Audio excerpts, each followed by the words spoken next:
I usually go down to about 18 now, but it's probably going to vary tire to tire too. Like Depending on your Angie, sidewall stuff. Angie, So- like when we're out of Sand Hollow, Angie will say this, and she has a different tire pressure than I run. Mike runs a different tire pressure than I run.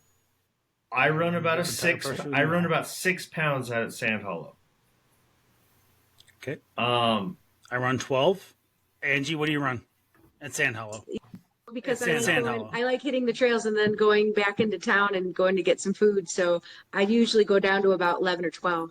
Yeah. And then I can walk up anything. Yeah. Mike, what about you in Sand Hollow? Same thing Angie said. Okay.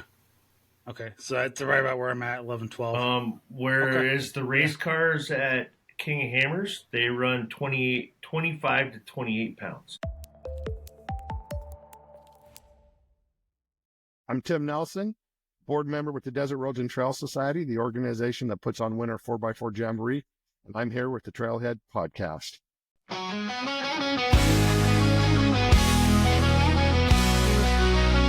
Rev it up, let it roar, feel the ground shake. Pedal down, dust flying, no time to waste. The trailhead's calling, engine power on a roll. This is where trails start and stories unfold. On the starlit skies, where the wild things roam. Every trail a journey, every Jeep a home. Meet at the trailhead, where the wild ones run. The dust kicks high and the day's not done. With the road wide open, the dirt in our soul. This is where trails start and our stories unfold.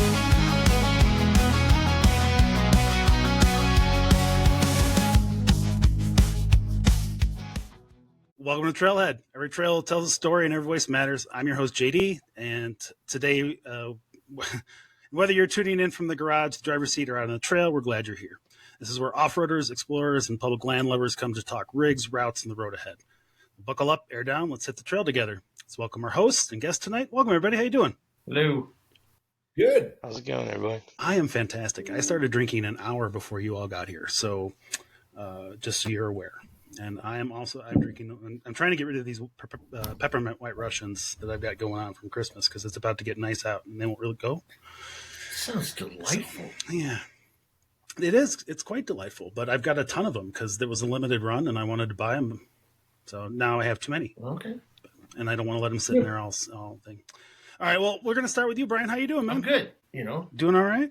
Living the dream. Getting Beatrice ready to go for EJS. How's it going? And then it's going good. Got the final parts ordered today. New drop down tailgate from Moto built. Speakers, Rockford Fosgate speakers, Stinger head unit. Got that all done. So we'll be bumping out on Saturday's trail for the Memorial Run. We have about 3 spots left on the Memorial Run from everything that I've put together. On Saturday, April 12th at 10 a.m. on Behind the Rocks, we have a professional drone operator coming out with us to run the drones and run trail with us. I'm technically a professional drone operator. What does that mean? He's a licensed drone operator. Oh, I'm a pilot. I can fly. He has a company that he owns that does it professionally. Oh, okay. Well, then, that's his real qualification. Anybody can get a license. Follow him on Instagram. It's on the rocks. It's on the rocks off-road or JKTrlFnder. And we are also doing off-road bingo for prizes. If you get a straight line down or to the side, you win a prize. If you get a diagonal, you win a prize. The big prize is for if you get a full blackout on the bingo card. I will not be announcing that prize until the day of. Now, is this like bingo on an obstacle? Like you're going up left, right, and sideways? Or bingo you're going to get a bingo card. You're going to get a bingo card handed to you when we get to Trailhead. And there's going to be things to do on it. Like one of the squares is give a stranger a hug. Oh, that's cool. All right. You know, do the things that all the people that are no longer with us can't do anymore. Build friendships. That's what it's about. It's I not, can't do some of that in public. Yeah. I know. But that's exactly what it's about. It's a memorial run for all those that have lost somebody this year, not just a specific person, place, or thing. Yep. And so, you know, I've lost a couple friends to suicide. I've lost friends to other things throughout the year. It's So been a rough that's year why for a we're lot of doing a folks. memorial run. Tyree Lights Yeah. will be rolling out with us. They are not. And then, Behind the Rocks, 10 a.m. Awesome, man. We have spotters with us that if you need a spotter, there are a couple obstacles that you will definitely need a spotter. And every rig has a winch on it. And people are changing their schedules to go on this run. I know somebody who's changing their schedule to go on this run. How you doing, Angie? I'm doing good. Yep, I did. I wanted to get in like the night before, so I can make it. So I'm Awesome. excited to wheel with you guys. It's gonna be a lot of fun. We officially have to welcome you to the show. Like I think everybody but Nathan knows you. At least. Hey, yeah, hi. My name's Angie, and I live in Parker, Colorado, and I like to wheel. You're Purple Haze JKU, right? So that's my hand. There it is. It's an awesome Jeep. It's a fantastic Jeep. And save the weird colors, man. The purples and the yellows and the lime greens. Crazy purple. Yep. Mm-hmm. We were talking beforehand about the Jeeps bringing back, what is it, the Mojito Green? Yeah. There's no sound on the live, Yeah. he says. Well, that's not good. Well, I have my sound all the way turned down. I'm from your associate producer. She's telling us. I appreciate her. On the bottom of the screen, and it has a mic with a little line through it, like next to your. Nathan, you have It a is mic. 100% You're mic'd me. off. What? There, Mike. Yeah, I had my mic muted. No, it's me. It's 100% over here. It's going through another computer. It's okay. over here. Yeah, now it Yeah. disappeared. Yep, we'll take care of it in just a second. Let's see here. So, He's just making sure people on Instagram are paying attention. true story. Well, here's the thing. I actually had to reformat this computer. It was very unfortunate. Looks like I'm going to have to That's a recreate that. hand. input. Hello. You got a really long lifeline. Oh, Yeah. right. See, I got an echo again. I'm saying getting Echo. a bunch of feedback now. And that is coming from Angie. Did you just hear me from your headphones? Angie, can you hear us? Here you guys. Okay, because we're hearing ourselves in yours, but now it seems fine. Okay, that was weird. All right, well, good times. I'll have to take this out of the show later. Why is this? I'm gonna hang out here for and just a eat, second. and they can say hi, and I can have a bite or two as we go. Nice. Well, have you? So, what have you been up to, Angie? You been doing anything fun? I have been. I'm up to about 5'3". Anybody asks, that's what I say. She got jokes. I love it. I've been painting my rock sliders. I've got new Crash Fab heavy duty rock sliders and rock skins. Nice. So I sanded them and cleaned them, and I wanted to get them powder coated, but I just don't have enough time, and I don't have a good powder coater. Last time I had this powder coater that's here in Parker do something, it just turned out really bad, and I had to have it redone. So I'm like, I gotta find a good one. There's just nothing that close. 3D Probably on the other off-road. side of Denver. What'd you end up painting them with? I got mine are starting to show some wear and tear and some corrosion after scratching them up real good, and then the salt. I did an Yeah. automotive primer first, and then I've got like the Rust-Oleum black, and it's not the textured one; it's a smooth one, and yeah, it's pretty good so far. I mean, I've already gone through 2 cans, so Sounds good. I was thinking rattle can too, and I'll just touch it up as I need to. because we wheel, and I'm like, it's either bare metal or that. I'm not like powder coating some things on my Jeep, and I did that. I've done that so many times. I'm just done with it, and I really want to make Purple Haze into a buggy. Oh, That's what I want to do. It's like I'm putting in a cage. I got a cage. I just finished fitting it and painting it in my garage, and I want to get it in before EJS. It's a rock hard cage. Yes. Did you get the full cage or just the front? Yeah, it's just Yeah. What did The you say, front? Mike? Is it the front or the whole thing, Angie? Angie. Did you get just the He's front? too of it? It's loud. hard to tell. Yeah, you're- Mike's real light. He was asking if you had the full cage or just the front cage section. Full. I did full. I did everything I could get. I asked for everything, and he actually and I'll have to tell you guys a story another time because we're on this, and I'll have to tell you when it's off the air because it's a funny story. All right. Okay, that's fair. All right. Well, welcome, Angie. And it's nice to have you on the show. We'll get your interview show in here. I know we had a calendar issue, so I have no idea how you got on that one calendar, but I'm just glad to have you on the show here. So welcome. All right. Well, we'll go to our next problem child then. Mike, how you doing, man? Good. How are you? Doing all right. I can hear you better now. Oh, good. Good deal. All right. Have you been out at all, man, or Nope. you same as me? Yeah, because we had a Nope. blizzard here. Mike's got big Yeah. news. I do. I thought we've already talked about Mike's big news. We kind of alluded to it, didn't we? Mike's got big news. No, not about drones. Oh, you talking about the Jeep? Yep. Oh, Do you want to share that news? Or I'm just it's going in next week for we're going to get the axles trussed. We're going to get okay.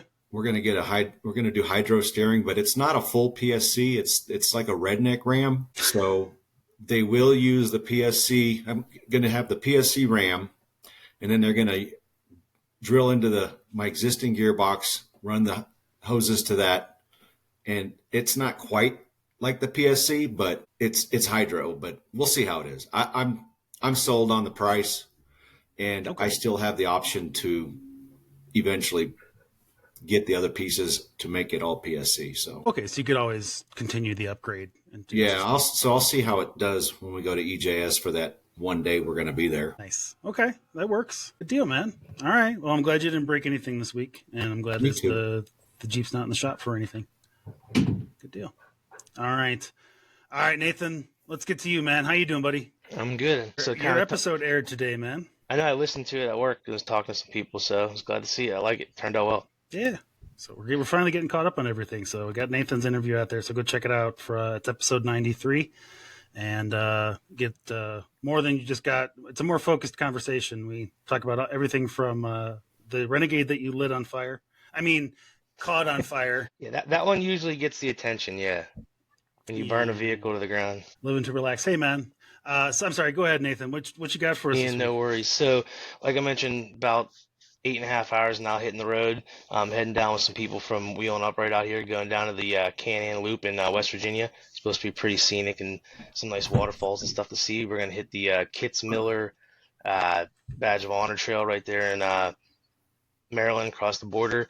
But really, it's a nice little test, staying overnight in B&B with my wife and my son, see how he handles it, because the big news that JD's been alluding to that I am excited to announce that it's official now. Come May, my wife, my son, and I will be out in Nevada for Trail Hero expeditions. So we're one of the 25 that will be participating Coming out on to that hang show. out with So me, really huh? excited about that.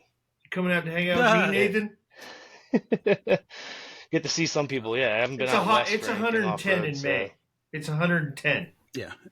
that's fine. It's going between 80 and 30 and raining here day to day, so I'm fine with some consistent warm weather. Yeah. Oh, yeah. It's hotter than I- Satan's butt. Yeah. I'm really not. I can't see how anybody would enjoy it. I really just can't. So Yeah, I'll never forget Trail Hero this past year. That was hot.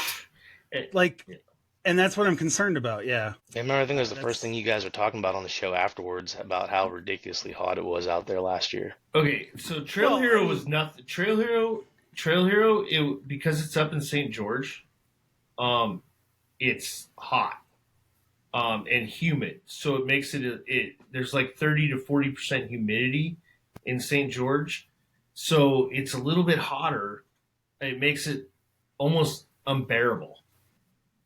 Down here in Mesquite, where you're going to start the Overland event, it'll be 100. It'll be 100, anywhere from 105 to 110 during the day. At night, it'll cool down to a good 90. You'll need to put on a sweatshirt because we'll have like 30 or 40 mile an hour winds coming through. No, it's no That joke. sounds miserable. It's, you know, I'm not saying that you'll fall in love with it. I'm telling you that you will move. You will be packing up your entire family. All those motorcycle engines and motorcycles on the wall will be put in a box, and you'll be out here. West Coast is the best. I don't know, is man. the best coast. Oh, let's not start that. No, you'll actually fall in love because it's the nights when you can look up and see no light saturation and see the Milky Way. At like 2 in the morning. That'd be awesome.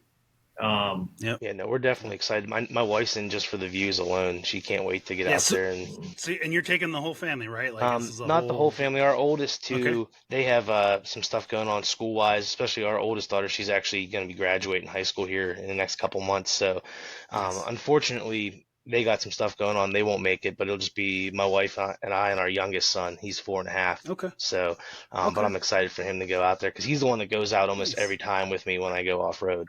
So, and he loves it. That might be good. That might be good for you. That having like a family of 5 might be a bit much for what I've come to know this event is going to be. Yeah. Yeah. No, I think 3 will be a good size. We won't be on each other's nerves too much. Being in the vehicle for 5 days in a row.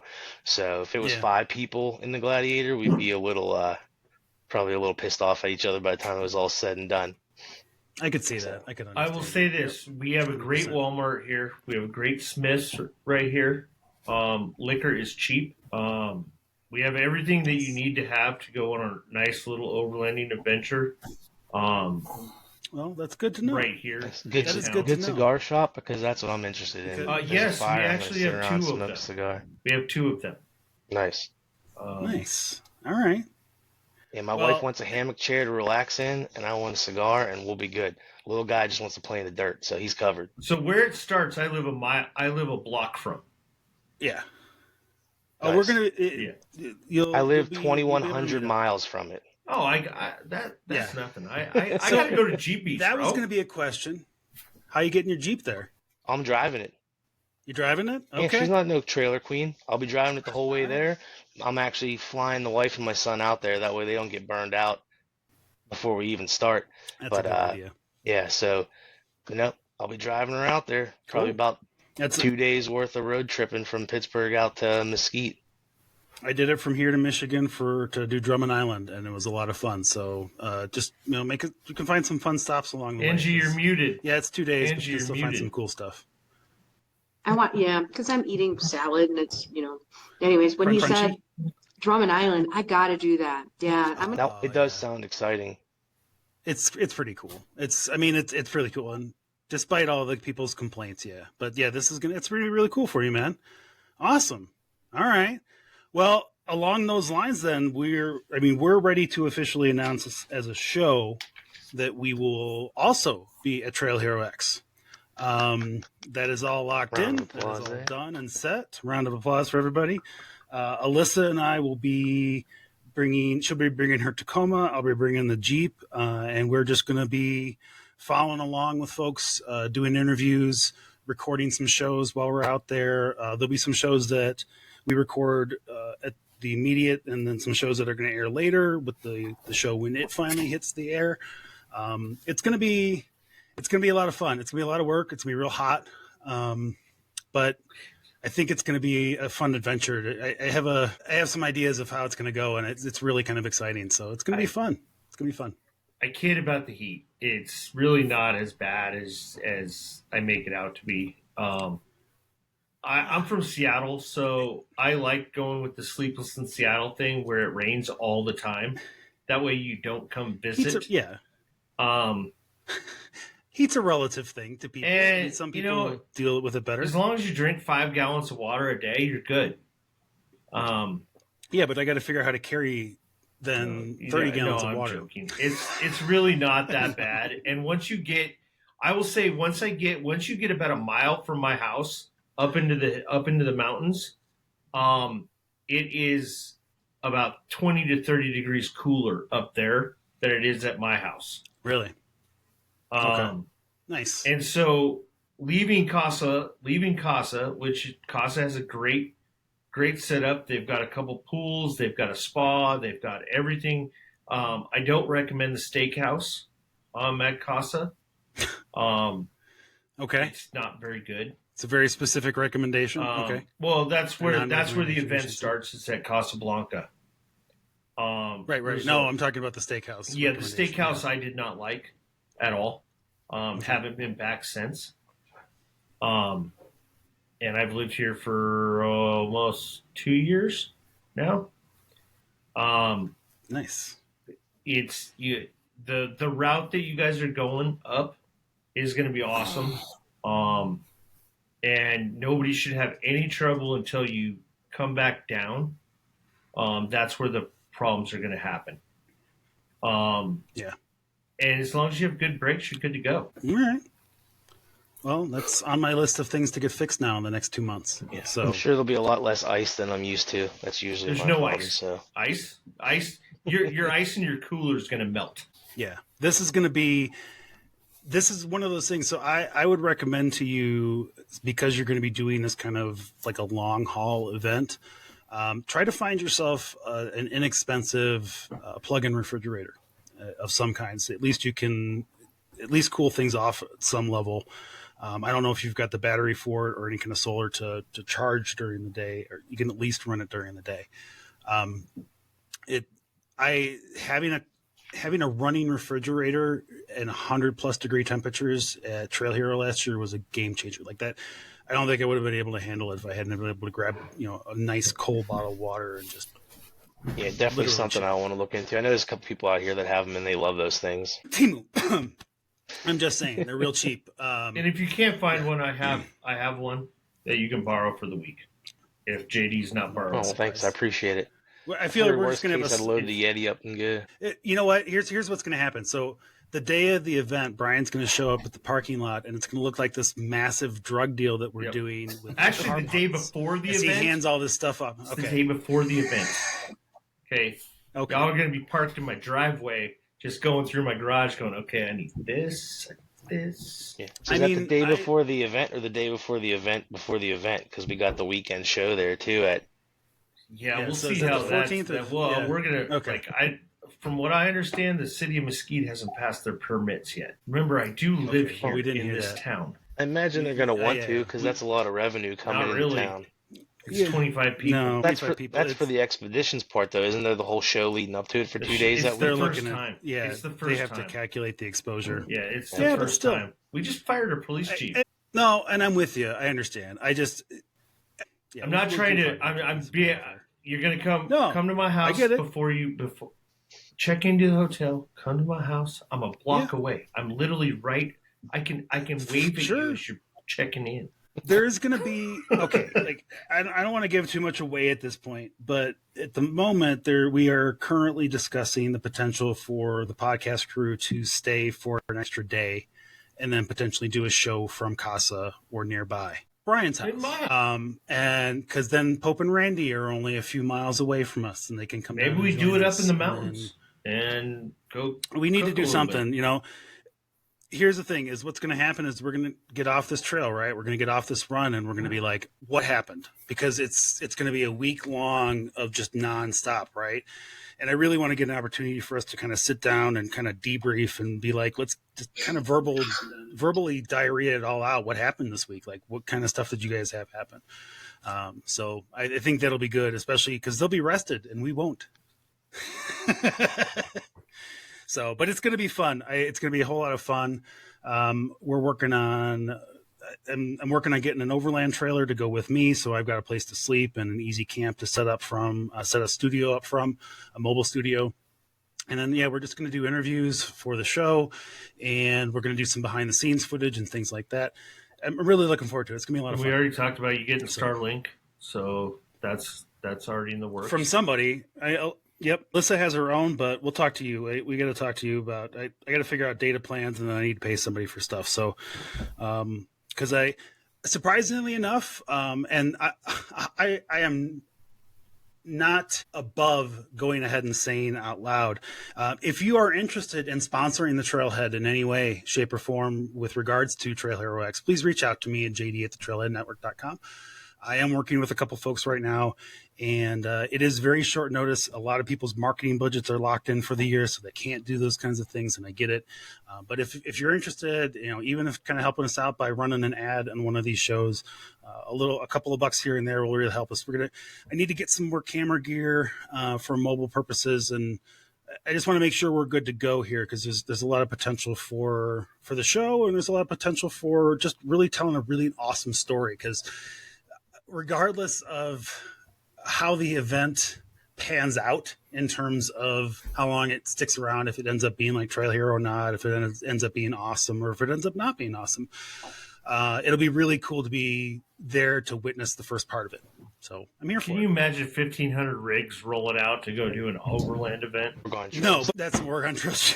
Well, here's the thing. Like, I could see how you could scale that up in the future. You could make that a week-long event where you had a group start on Monday, and then a group start on Tuesday, and then a group start on Wednesday. But it's a completely different experience than what Rich has been kind of cultivating at Trail Hero. So here's the thing is Trail Hero started the same way, right? It was a short, like 6-episode series of television shows that ran on like Amazon Prime. And 10 years later, we have Trail Hero, where 6,000 plus vehicles were registered and 20,000 plus people showed up. So I can't knock it for the idea of it. We did recently talk to some Rebel Rally ladies who are going to be doing it and have done it previously. There are some similarities. But the feeling I walked away from those conversations was this feels more Lord of the Flies. Yeah. Like it feels there's a lot more challenges involved. There's a lot more competitiveness involved. Rebel Rally is I think you get a very big feeling of cooperation when you talk to the ladies who are doing that event, even though they are competing.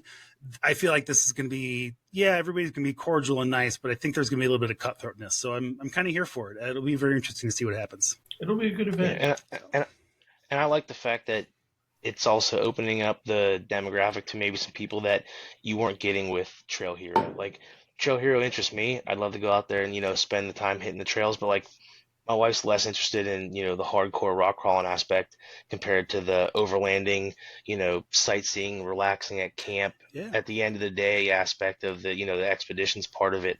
Like I said, my son goes wheeling with me, but he's not going to spend the whole day out in the desert heat at Trail Hero. But the fact that he'll be able to run around camp when we're set up and just relaxing at the end of the day, that's going to be the best thing for him. He's going to love it.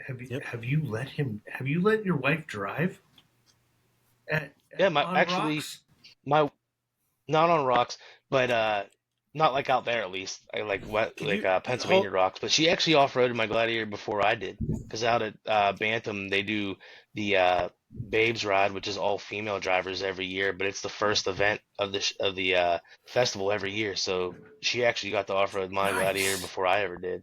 Nice. Yeah, and she's been doing that since she had the Renegade back in 2018. She's done it every year. Like, I'm not saying anything. I'm saying I don't like camping. But my DD214 says I don't have to like it. And my retirement papers at work says I don't have to do it. I'll give that to you. And so rock crawling is the best of both worlds. I don't have to walk. I don't have to do this thing they call hiking. It might be a soft K.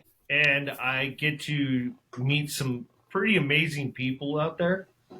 And work with some awesome companies. Nobody on this show. Actually, yes, two of them on this show. I'm not going to name names. Oh, we're going to play that game. I never actually will with you, JD. I got to drink beer. I got to drink beer while I had a migraine at a glow party, but I didn't actually get to wheel with you. No, we're going to get that chance. I saw Angie almost crap her pants when I took her down a line that she didn't really want to go down. Yeah. Angie. It wasn't a cliff. It was like a 6-foot drop. It was a Sand Hollow 6. Drop. Boom, boom. Yeah. It was taller than her. I believe that constitutes that definition. Yes. She wasn't the only one that almost crapped their pants coming down it, so it wasn't. Yeah. Okay. And before I forget to, I think Living to Relax in the Instagram chat's going out to Trail Hero too. They're kind of commenting there. One point said, I think he's traveling 1,700 miles, he said. It's Brian's wife hearing the better half hearing the massage. Wait, so Living to Relax, are you also cast for the show? Let us know. Let me know in the thing here, because that'd be awesome. It's gonna be a Trailhead takeover, guys. I love it.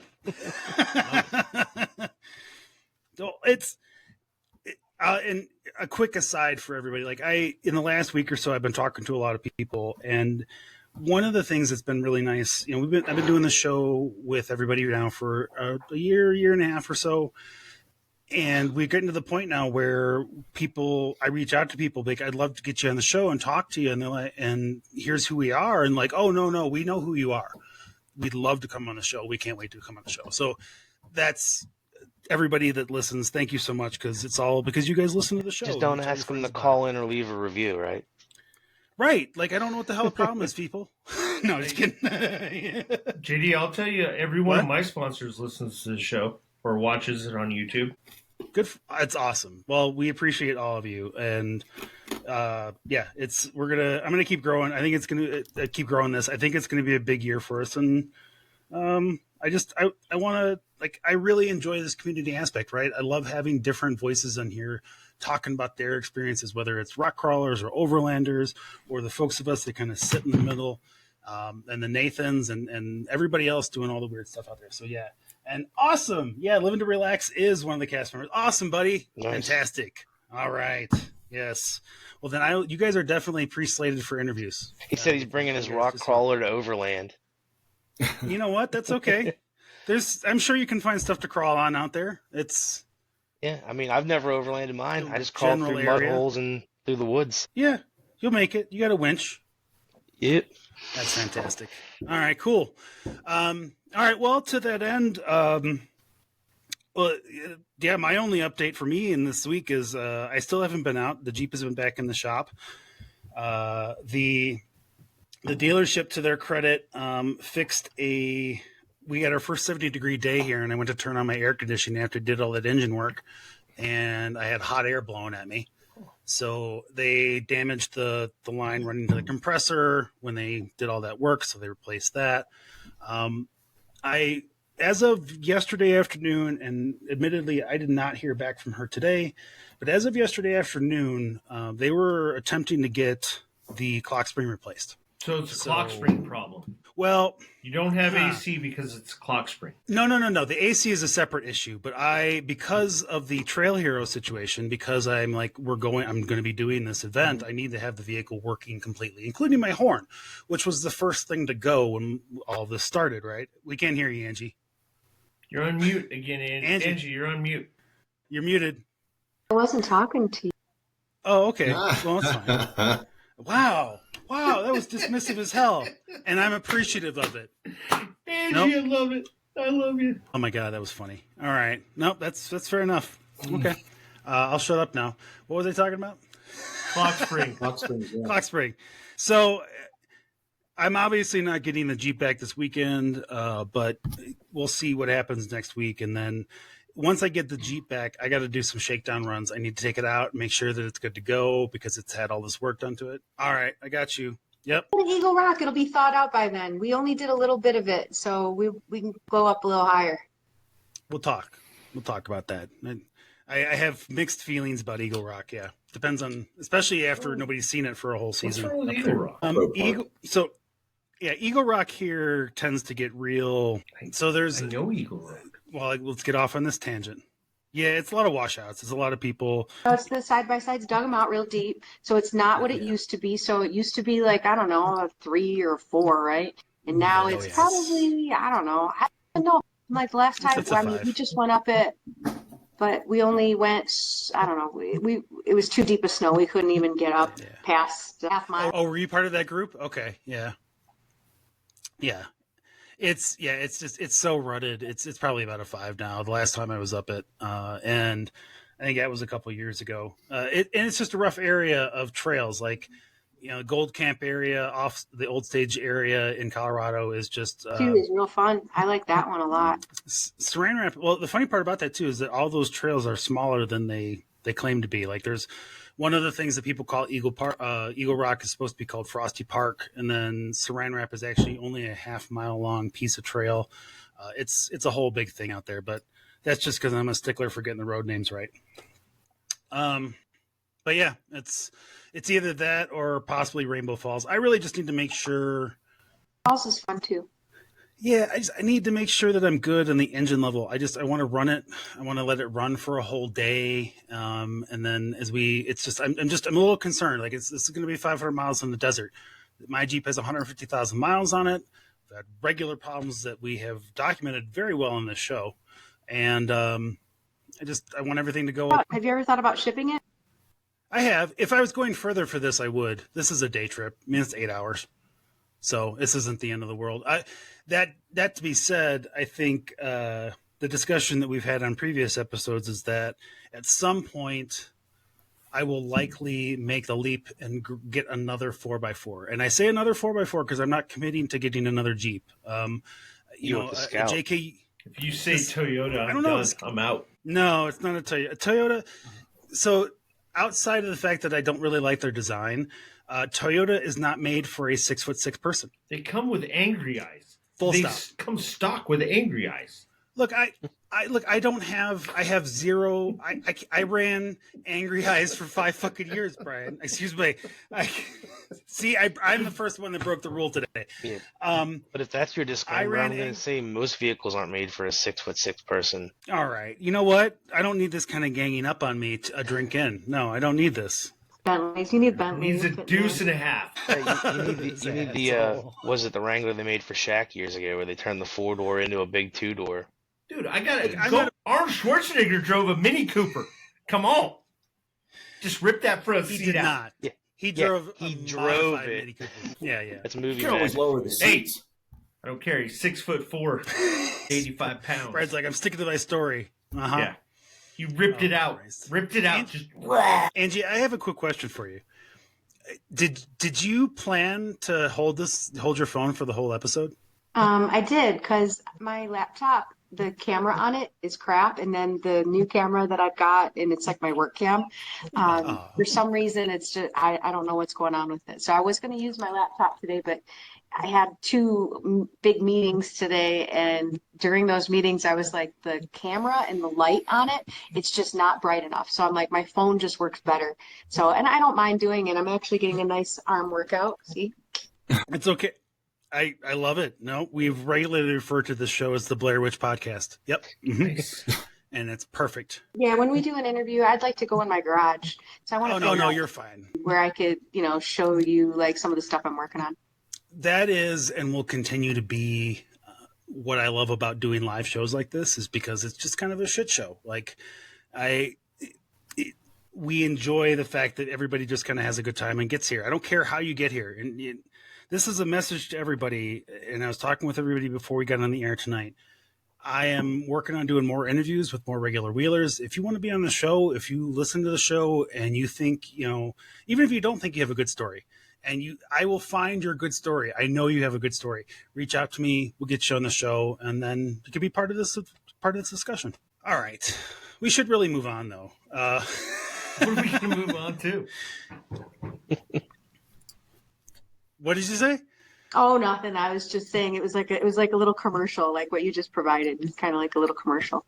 Every once in a while, I got to preach. Yeah. Plus, these White Russians are 2 drinks. Go ahead. I like East Coast wheeling. So you're going to go to West Virginia? Yeah. I haven't been down there yet, but a couple people that I normally go with have, and they said it's a pretty beautiful run because I guess you can get out and kind of hike to some waterfalls and stuff along that path, so it should be a good time. But of course, it was like 70 degrees during the week, and now it's going to be 45 all weekend, so, couldn't have the good weather for it, but it'll still be a good time. Nathan just dropped that hard K on that hiking thing. I swear it's a soft K. I don't think it is for him. I think it's a hard K for him. For some other of us, it is a soft K. Yes. Yeah, I work in a production facility. I put a lot of steps in every day, so I'm not too worried about it. But I do enjoy going through the woods in my Jeep rather than on foot. Mm-hmm. And where do you live? About 20 minutes north of Pittsburgh. Pittsburgh. Oh. Yeah, Western Pennsylvania. From Colorado to there was $1,000 to ship my Jeep, and I have a good friend that lives there. And it's so funny. Like he had only seen my Jeep, pictures, and it was just really funny because he was like, just blown away with how big it was compared to like, their That own. it just shows up in his driveway. Yeah. Yeah, it's like a Did you monster. ship it on a truck or by train? It was fun, but we went to AOAA, and it wasn't Okay. too far. Yeah, Yeah, we were just there in April, last year in April. It was a good time. I think I talked with JD about it when I did my episode. My daughter turned 16, I guess almost 2 years ago now, but we bought her a TJ, and at AOAA she wheeled both Badge of Honor trails on her learner's permit. So yeah, it was a good time. it's so pretty back there. Yeah, that's a lot rockier than out my way. I'm more like mud and tree stumps out this way, but it's a good time either way. Yeah, it's a lot of tight steering. Here in Colorado, we don't have trees like especially in a Gladiator. And thank goodness for PSC. Mike, you're gonna love having it. It goes from like, turning your wheel like to like let me just eat an ice cream and wheel. Yeah, it's really easy. It's like one Yes. finger. Okay. Well, I'm looking forward to it. I'm trying to be good. I was curious. You said you shipped your Jeep out here. Is that a truck or train when you shipped it? It's a truck, and usually, so I have a friend, and he like contacts these guys. He's a broker, goes through a network, and he contacts these guys that have room. And with the size of my Jeep, it's kind of hard to find somebody. So it's usually the 3 vehicle trailers that are going across the country, and it says like not for hire on them. And then, so he charges me a good rate, and it wasn't bad because, Pittsburgh, Colorado to Pittsburgh, I was like, okay, that's a lot of miles, and I don't want to put that many miles on my Jeep. So I shipped it there, and then I drove it back from Tennessee, and I had a slash in my inside wall of my passenger rear tire, and I had a broken, busted front knuckle on the driver's side after we wheeled in rock, and I made it home. Isn't that crazy? That's a story. Angie Yeah, puts plus Angie it's puts for in $1,000 some miles. Angie puts in some miles on her Jeep. I will say this. What's your mileage on Purple Haze? 117. Okay, you're getting up there too. I mean, I don't daily it. I work from home. So it's like, and I've been working from home for years. So it's like, I don't have anywhere to go, and then if I want to go somewhere, I can walk. There's an in and out in walking distance. Oh my God. That'd be dangerous for me. Yeah.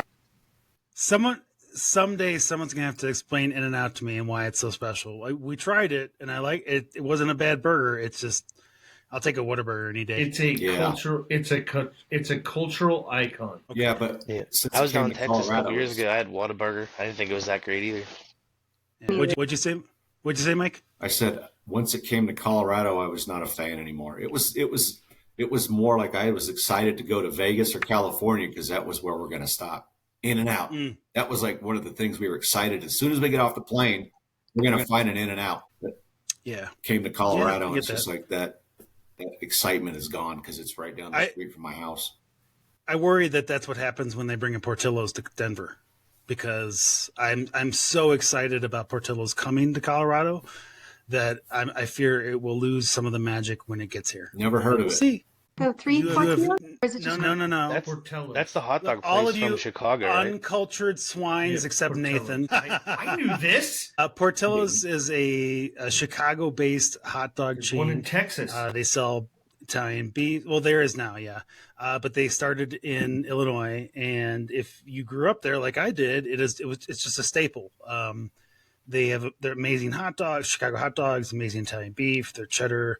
I hope everybody who's listening right now is getting hungry as I talk. I had a Chicago dog for lunch today. It was delicious. There you go. See, and they had this chocolate cake that's just it's delicious. And then they make a shake out of the chocolate cake. It's all of the fat things about Chicago wrapped up into one specific location, and now they're going to bring it to Denver. So I'm here for it. See, I hope they don't do what they did with Giordano's in Denver, because they froze the pizza in Chicago and sent it. I know. And the pizza in Denver was horrible. Like Giordano's deep dish in Denver was horrible. Denver was as of 2024, they were number 1 pizza in the nation. This year, they dropped down to like number 3. I think a hot dog might travel a little bit better than pizza, so paddle. It's really good. Yeah, I like wood paddle. Wood paddle. See, I've never heard of wood paddle. I'm the uncultured swine. Really good. It's in Aurora, and it's like some of the best pizzas I think I've ever had. Okay. You guys have any of the pizza out your way where they cook it, then they heat it up and throw the toppings on cold. That's a big thing out here. One of our constantly best rated pizza places is actually right in the town where I live here. It's called Police Station Pizza. That's not its I actual wouldn't be name, but going it's an there to old begin police with. station. Big square cut pizza. They bake it all, and then when you order it, you order by the cut. They heat it up real quick, throw a little bit of cheese on there, and then they throw whatever toppings you're on. They got these sweet peppers that are amazing. I'll do like bacon and sweet peppers on there. Best way to go. We used to pick it up and take it to a drive-in, watch a movie, and eat pizza. What was it called again? And It's called, oh man, it's DUI killing me because I pizza? can't remember the actual DUI name, but it's pizza? called DUI Pizza. DUI. DUI pizza. Shit. Like, I thought weed was legal in Colorado. I had no idea it was legal in so many places on the East Coast. Okay. All right.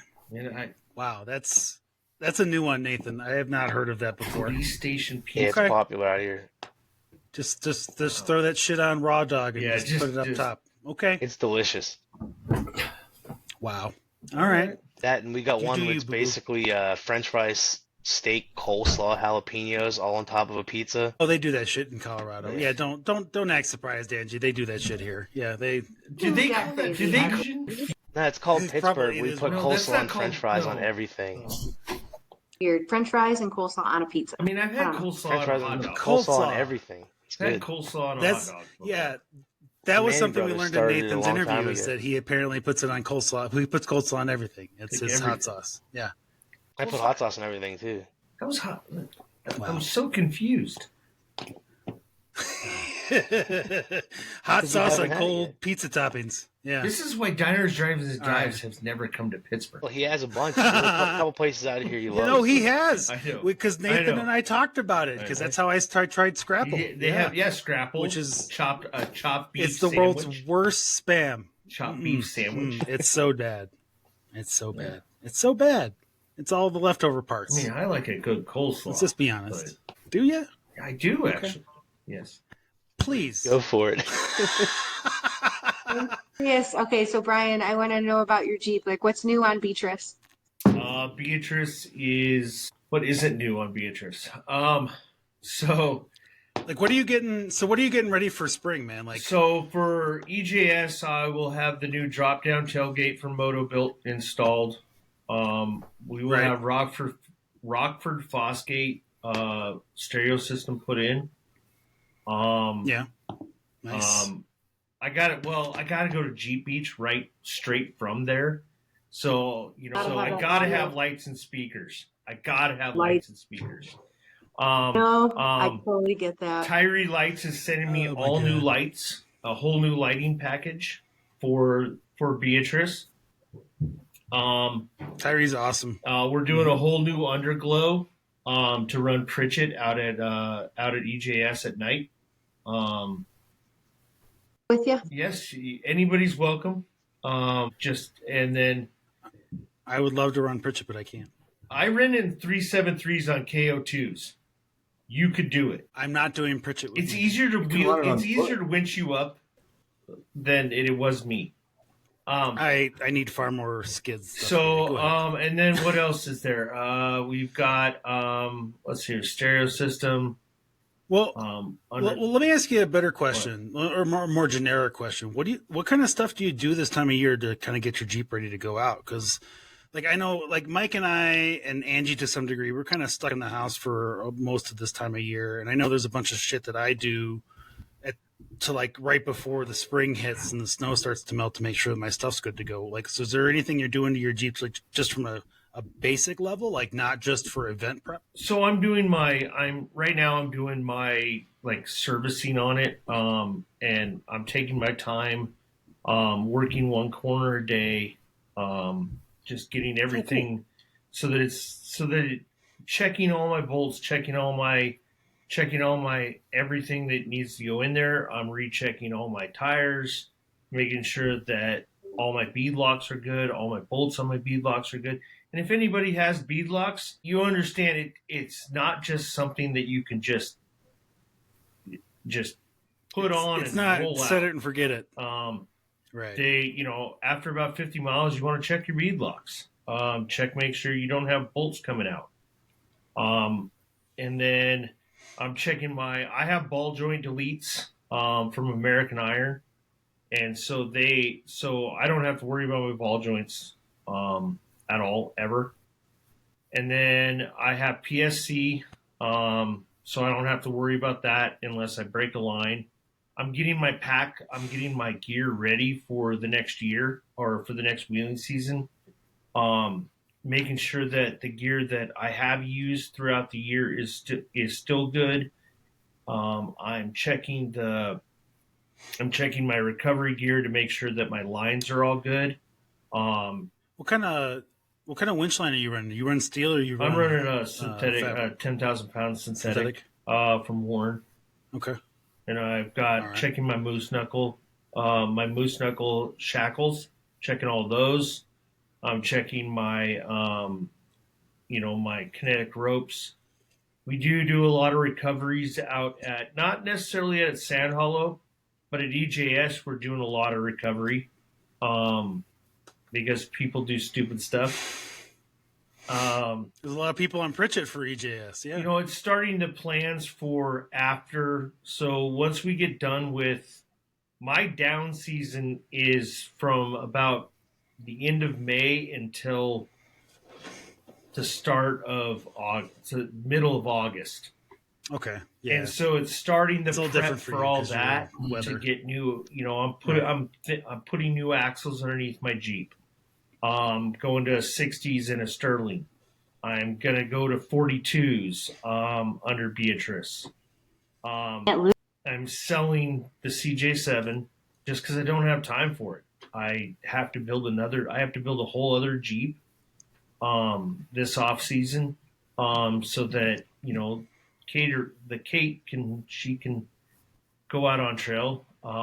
She's gonna start out on 35s, and I'm thinking about putting in 213 gearing just to get her started the right way. Maybe just one drive shaft. No, I'm joking. In 1956? I'm joking. Kate's actually going to take over Beatrice when I finally get to my Jeep that I want to run. Wasn't it supposed to be hers in the first place? Not really. Okay. Well, yes and no. I feel like you suddenly remembered she's listening to this. No, I mean she's the minute I put on my RPM steering suspension and tested it out at Windrock without PSC, I went, oh my gosh. It was like a whole different Jeep, and it was beautiful and it was lovely, and I swear to God, a unicorn went across my windshield. Went across the trail for you? Nice. You when we were running that trail together? You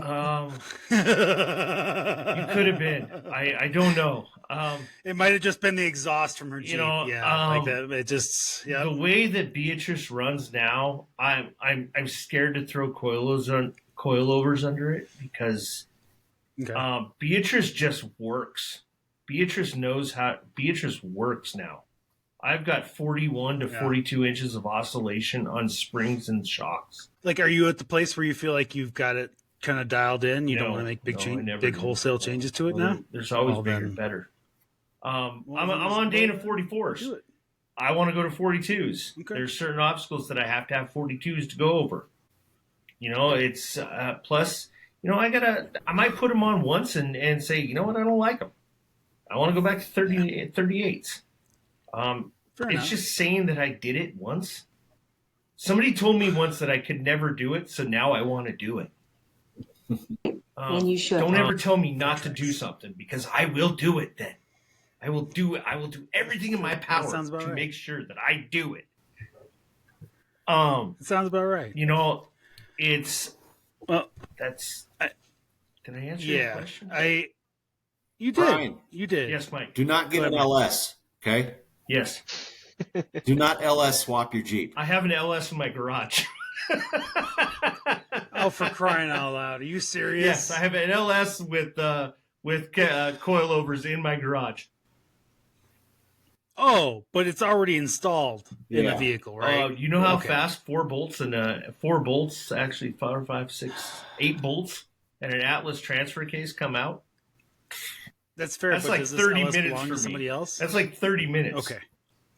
Put it on trail and I'll have it out in 12. All right. Fair enough. No, it's it's Okay. I don't like it when people tell me that I can't do something. Fair enough. Well, then you can't swap the LS into Beatrice by EJS. No, I can't. Sorry, Kate. All right. Well, real quick, and the reason why I asked the synthetic thing is because I know that one of the things I need to do before I head out to the Trail Hero X stuff is my synthetic line is probably 5 years old.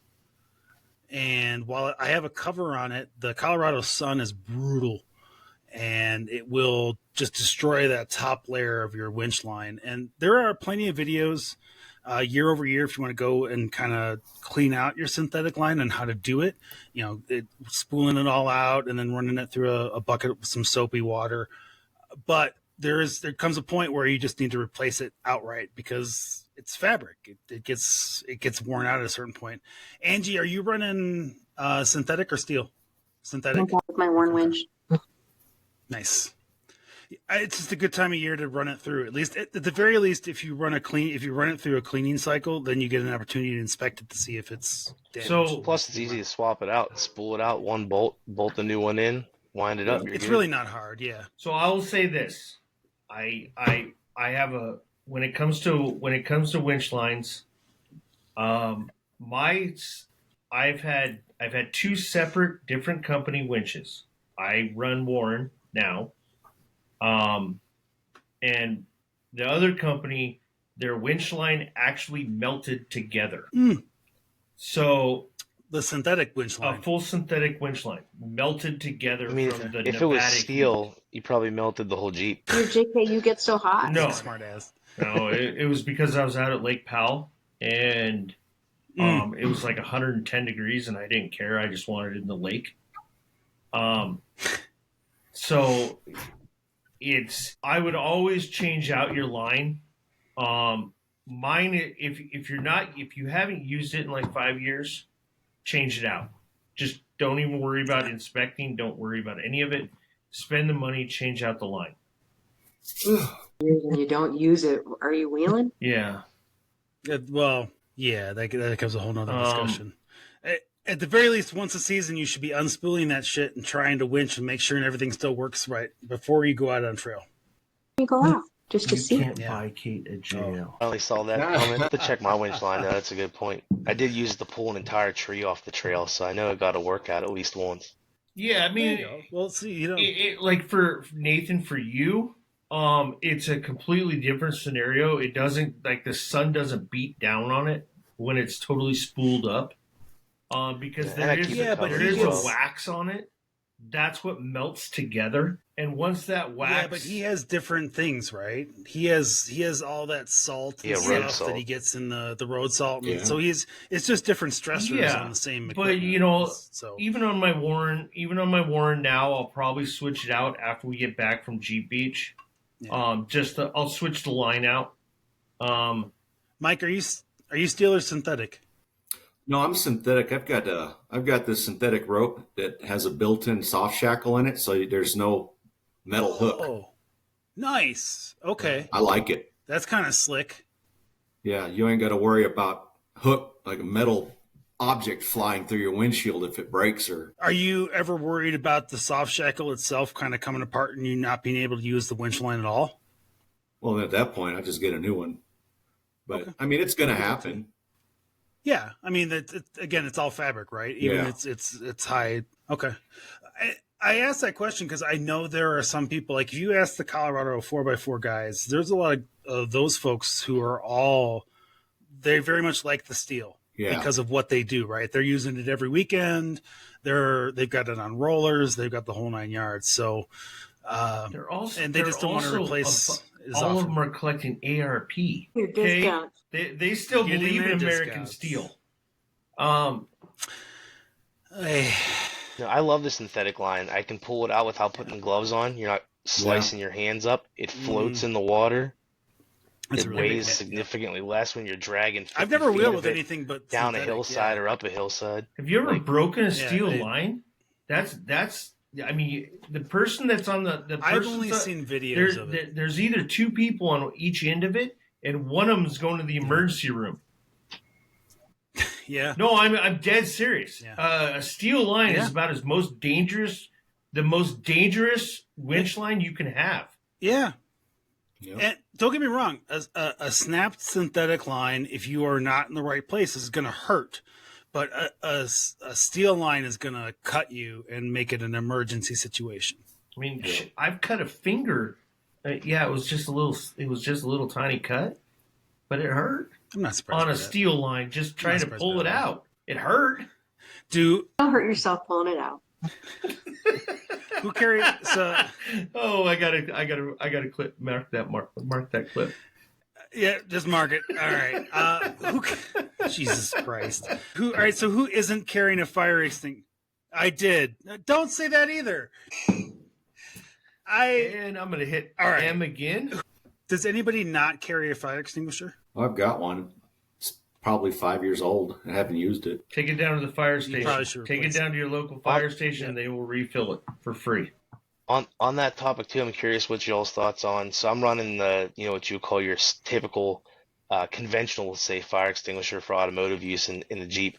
But I was thinking about picking up one of those Element style ones too before heading out cross country over there for Trail Hero, just to have a secondary unit as well. You mean the powdery ones? Yeah, they're like that stick. They're like a road flare, and you kind of like kick them off. Electronics, it's a better way to go. So a couple Yeah, years some ago, of the those gears were there, actually they last longer too. a couple of years ago. There was some big controversy over those the stick ones. Well, I think the problem Well, was people not knowing how to Real use fast, them that properly. guy's local here to me. Like Angie, he's within 5-10 miles of this house. So yeah. Yeah, I'm just saying. But yeah, I there was a don't carry controversy. one. I carry an ABC, right behind Yeah. my seat, and that's what I carry. And I change it out every year. Yeah, and that's probably a good thing Okay. because the other thing I heard is with the conventional style one in an off-road application, you beat them up, it'll actually cause that powder inside to like clump up, and then it becomes less effective when you do need it. Huh. I've never had to use mine it since I put it in loosens a it Jeep, so I It can't loosens speak it to up. that. So. It's like your suspension. Yeah. It loosens up really nicely. Well, to Brian's point, like, and Yeah. exactly. I mean, check with your local fire department. But if your local fire department does free checks on fire extinguishers, they'll tell you if it's in bad shape, and you have a conversation with them. Like, this is what I do with it. This is where I'm taking it every weekend. But the Element ones aren't terrible. I thought for a long time I thought about putting one of they have a ball version of it that you can essentially mount in Under your engine, hood? so under your hood. So You that want if to the take a event guess when I looked into those? I can 100%. And if you want to take a guess where that is, check out Nathan's episode 93 that aired today, and he'll tell you all about why he thinks it's important to have a fire extinguisher with you. So JD wants to put a ball under his hood. Nope, I got enough balls there. I don't need anything else under the hood at this point than the shit that Jeep can't fix now. So, I'm just trying to. but yeah, no, you're good, man. But no, part of the reason why I bring all this stuff up is because, in talking with Nathan and kind of getting ready for the Trailhead X stuff is that, there's a whole litany of things that we do in the spring, and safety is one of those big things. And fire extinguishers, like the one I've had in my Jeep is now 5 years old. I have never had it checked. It is an automotive fire extinguisher, and that is an important distinction.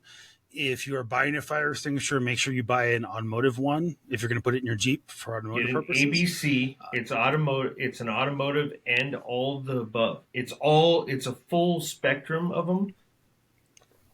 So get all the crap inside. Curious, so you can get to it in an emergency.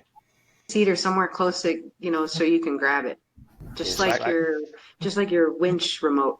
Yeah, I have mine driver's side rear door on the bar on a quick release. You pull a pin, the whole bottle comes off with you. Oh, Yeah, I wanted it away from the driver because I figure if there's going to be a fire, it's going to be in the front, and I'm going to get out of the vehicle, and so it's the furthest away from the cab so that I could grab it, pin it, and just go. Yeah. Plus, But- I like on the bar with the roof off. somebody else can actually grab it before you're even out of the Yeah. vehicle. If there's an emergency, they can run up and access it and start, tackling the fire while you're getting your harness off or whatever it is. So in mine, I have it attached to my roll cage, and it sits like literally on my next to my shoulder, and it's easier for my passenger to grab the quick release and hand it to me, and I'm out. Okay. Just because that's the way I would like to have it there, mine but I to can't. to handle it that way. Yeah. Yeah, I can't because of the dog. He'd be hitting it with his head, or he'd be running into it. So I kind of got to be cognizant of him when I'm doing that stuff too. But I like it. I wish I'd have a quicker access to it. And to Angie's point, like having your winch cable line, or your winch controller at a decent place where you can actually use it. So funny story. We were talking about Drummond Island earlier. After that adventure, I officially rewired my winch so that I could control it from inside the cab. I just drilled holes in next to my stick shift. That didn't void the warranty. No, it's just fascia. It's just plastic. But all I did was move the wiring control inside and essentially hook it up to a switch, and then I can just switch it and then go back and forth with it without having to get out of the cab, because I'm Did you usually just by use myself. a 12-volt momentary switch? Is that how you did it? Yep. That's what I'm looking at That's all it doing, takes. and upgrading my switch panel in mine, going from a 6 to a 12, and I want to wire the winch controls there too, just to have that extra level. That's a whole. Just that's make sure a you whole put lot an of other LED light in That's there. that's a whole. So here's the situation I found myself in, right? Like, we got into in Drummond. We were in Drummond Island. I was out there mapping some trails, and I was mapping them by myself. We'll have that discussion all day. If you want to tell me about how I shouldn't be out on trails by myself, please call us at 719-408-0132, and I'll gladly have a conversation about it. But we were out there mapping some trails, and but he wasn't by himself. He said we. Well, it's because it was with the wife, but it was only one vehicle. That's by yourself, one vehicle. And the Jeep goes nose first into just what's called a tank trap, and it's just a giant hole of water. I thought I was going through the bypass, and I was actually going through the hardest part, and found myself just stuck, bottomed out in the frame of the edge of this ditch. And in that moment, I'm trying to get into my back seat to get my winch controls and all my recovery gear, and in all of this stuff that's going on. Eventually, when I got done with it and I got back to the hotel that night, I'm like, wow, I could have shaved 10 minutes off of swimming through frog infested waters to get my winch line and everything else and get all that hooked up if I just had the cab, had the controls in the cab ready to go for me, because I don't have anybody outside to hand that stuff to me. Like, I'm usually by myself. And so that's been one of the big things. That's just a big change that I made for me. And that's not to everybody. Some people like the controller. Some people have the wireless stuff. Don't you still have to get out of the vehicle to hook up the winch line? No. Yeah. Well, to hook up the winch line, yes, but not to hook up the controller. Yeah. But the way in my instance, what'd you say, Nathan? I was just going to say, no, good. All right. I was going to say, the way I see it is more options are never a problem. Because, what happens if you have the wireless one, you get out, you drop your remote down into the tank trap mud hole, now it's gone. Or you didn't charge the thing, or the batteries are dead. So, I mean, you might not need the switch on the dash, but having it isn't a problem. I don't have a switch on my dash. And the way... Okay. It's not... You don't have to, right? Like, it's just... That was a situation born of a situation I found myself in, right? Like, I just, I don't... If I ever find myself in this situation again, I don't have to go hunting for my cables. I can still take a regular just controller and hook it up. I just have to disconnect the wires that I have running into the cab through the plug and plug in the regular controller. I just prefer to have the controls right there ready to go for me in the instant that I need that, because I'm usually by myself. I'm usually not winching and working with other folks, and I want to be ready to go in short order. So kind of got off on that tangent. It's all right. Sorry. I mean, I have my Warren set up on a completely different setup. My controller that is normally on top of your winch is tucked up underneath, and I'm 100% Bluetooth to my phone or Kate's phone. Okay. And so, because one of us is easy. Do you have any concerns about the wireless nature of that? So far, I have not had one issue. I do carry my actual the controller, the wireless one that is associated with that winch in my center console, but I've never had to use it. It still is brand new. So it's the way that I moved my controller up underneath my inner fender. And then I did the controller delete with, and Warren has a great app that you can just sync with you can sync with your winch, you can sync with anybody's winch. As long as they're running Bluetooth or like the Warren Zions come with Bluetooth built in. The Zion models just came out in the last year or so, but the previous ones you had to just buy a Bluetooth controller and put it in, and it works. So now we can hack your winch while you're on the trail. Yeah, I mean, I'm sure there's ways. I mean, come on, they put lasers on sharks in the movie. I don't want to go over nonfiction versus fiction. This is not the show for that. The U.S. Navy actually trained dolphins to detect bombs underneath water.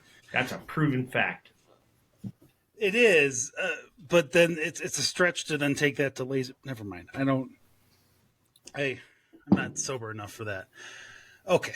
What else do you guys checking to get ready for spring? Mike, you got anything else that's on your list for like stuff that you always check before you go out? Just in Colorado, like I'm not talking about like going out to Sand Hollow or anything like that. Just like yearly maintenance stuff that you do during the spring to kind of make sure all your stuff is good to go. Just checking bolts and greasing things, ball joints, RCVs. That's about it. Checking oil, changing your oil. And that's something we haven't really talked about that, folks. Like, yeah, you guys who got a lot of aftermarket stuff with bolts and stuff that's made some major changes to your suspension and everything else. Like bolt checking it should be something you're probably doing on after every major wheeling trip, but at least seasonally. At the gas station, when you're airing up, you should check all your bolts at that time. That way, because I'm driving back home, right? I'm usually high speeds. Mm-hmm. Yeah, I'm absolutely terrible at checking bolts. Just check them. And that's why you put marks on your bolts after you've torqued them down, or you put Loctite on them. You put your marks on. You put your paint marks on them. If those paint marks are off, you just tighten it back. You tighten it back up to what it's supposed to be at, torque wise. Or if it happens to be a bolt that came loose with Loctite on it, hold the whole bolt, put some Loctite back on it, put it back in, torque it down. Angie does drive. Angie drives some distance. Last year, you drove Great Smoky Mountain, Jeep Beach. Yeah, you went all the way out there. Good Lord. In her Jeep.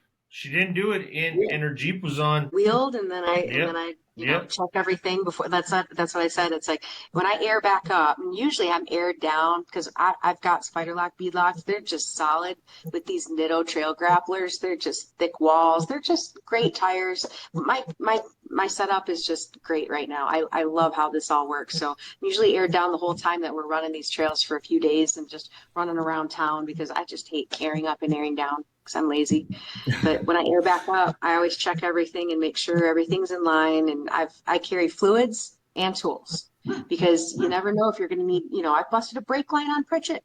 I had to have brake fluid with me, right? And then, any of your fluids, diff, gear oil, you got to have gear oil. Well, let's say you hit something and it empties out, right? You should have everything with you. So spring, that's a good time to check and make sure that you got all your fluids. Tools, like I said, stuff just disappears. And some fluids go bad. Yeah. Some fluids do go bad. Yep, they do. Especially if they've been sitting in the garage, or if you're in an area like, Mike, Angie, and I live in an area where we can get a 40-degree temperature swing every day for 2 weeks straight. Yep. So not only will that kill your oil cooler, it'll kill your fluids that you've got stored in the back of your Jeep sitting outside. Your PSC power steering fluid goes bad just sitting on the shelf. So does it really? Yeah. So if you're carrying it in the back of your Jeep, brake fluid goes bad after 2 years of sitting on the shelf. Yeah. What full synthetic oil, which most oil nowadays is full synthetic. And so that goes bad in about 6 months in 110 degree heat over a period of 6 months. Because it changes the molecules in it, and that's a whole lot of other stuff. But yeah, so you want to just released a study saying that you want to change out, and you learn from being on trail. You learn from everybody else. Yep. And it happening to you. I think that's the thing too, right? You learn what happens to you, right? Based on how you wheel, where you wheel, what you wheel.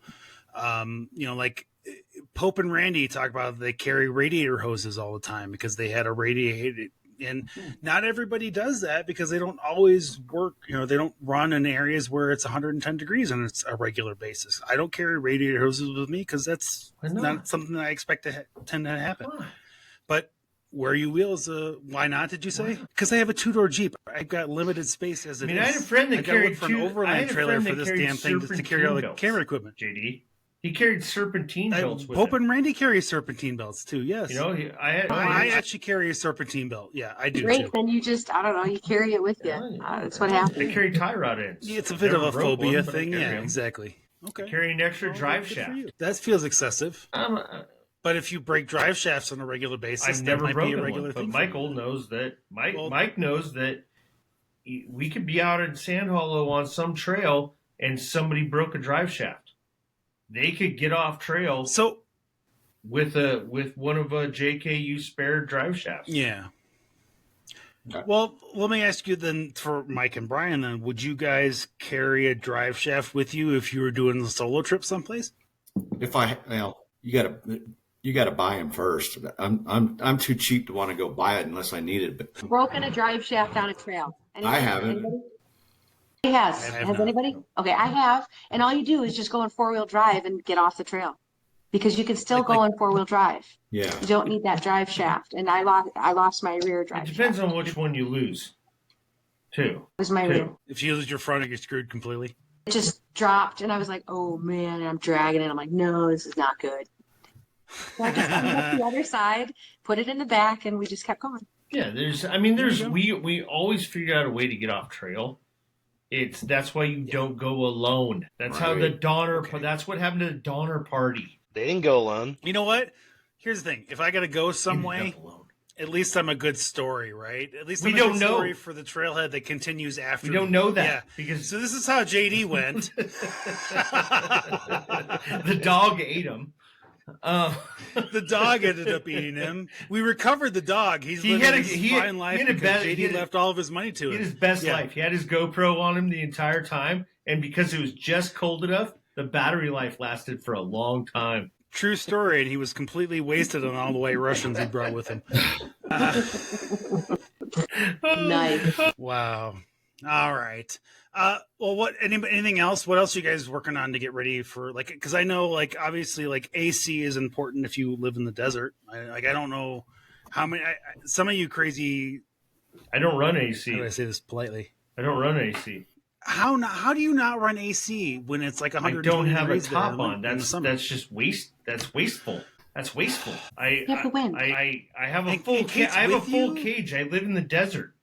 Not when it's 100 she's okay degree with weather, wind. That's what I have clothes for. Well, that's news that's to why us. That's why I. Sorry, my back. No, I was just talking about. No, but that's why I have. That's why we carry.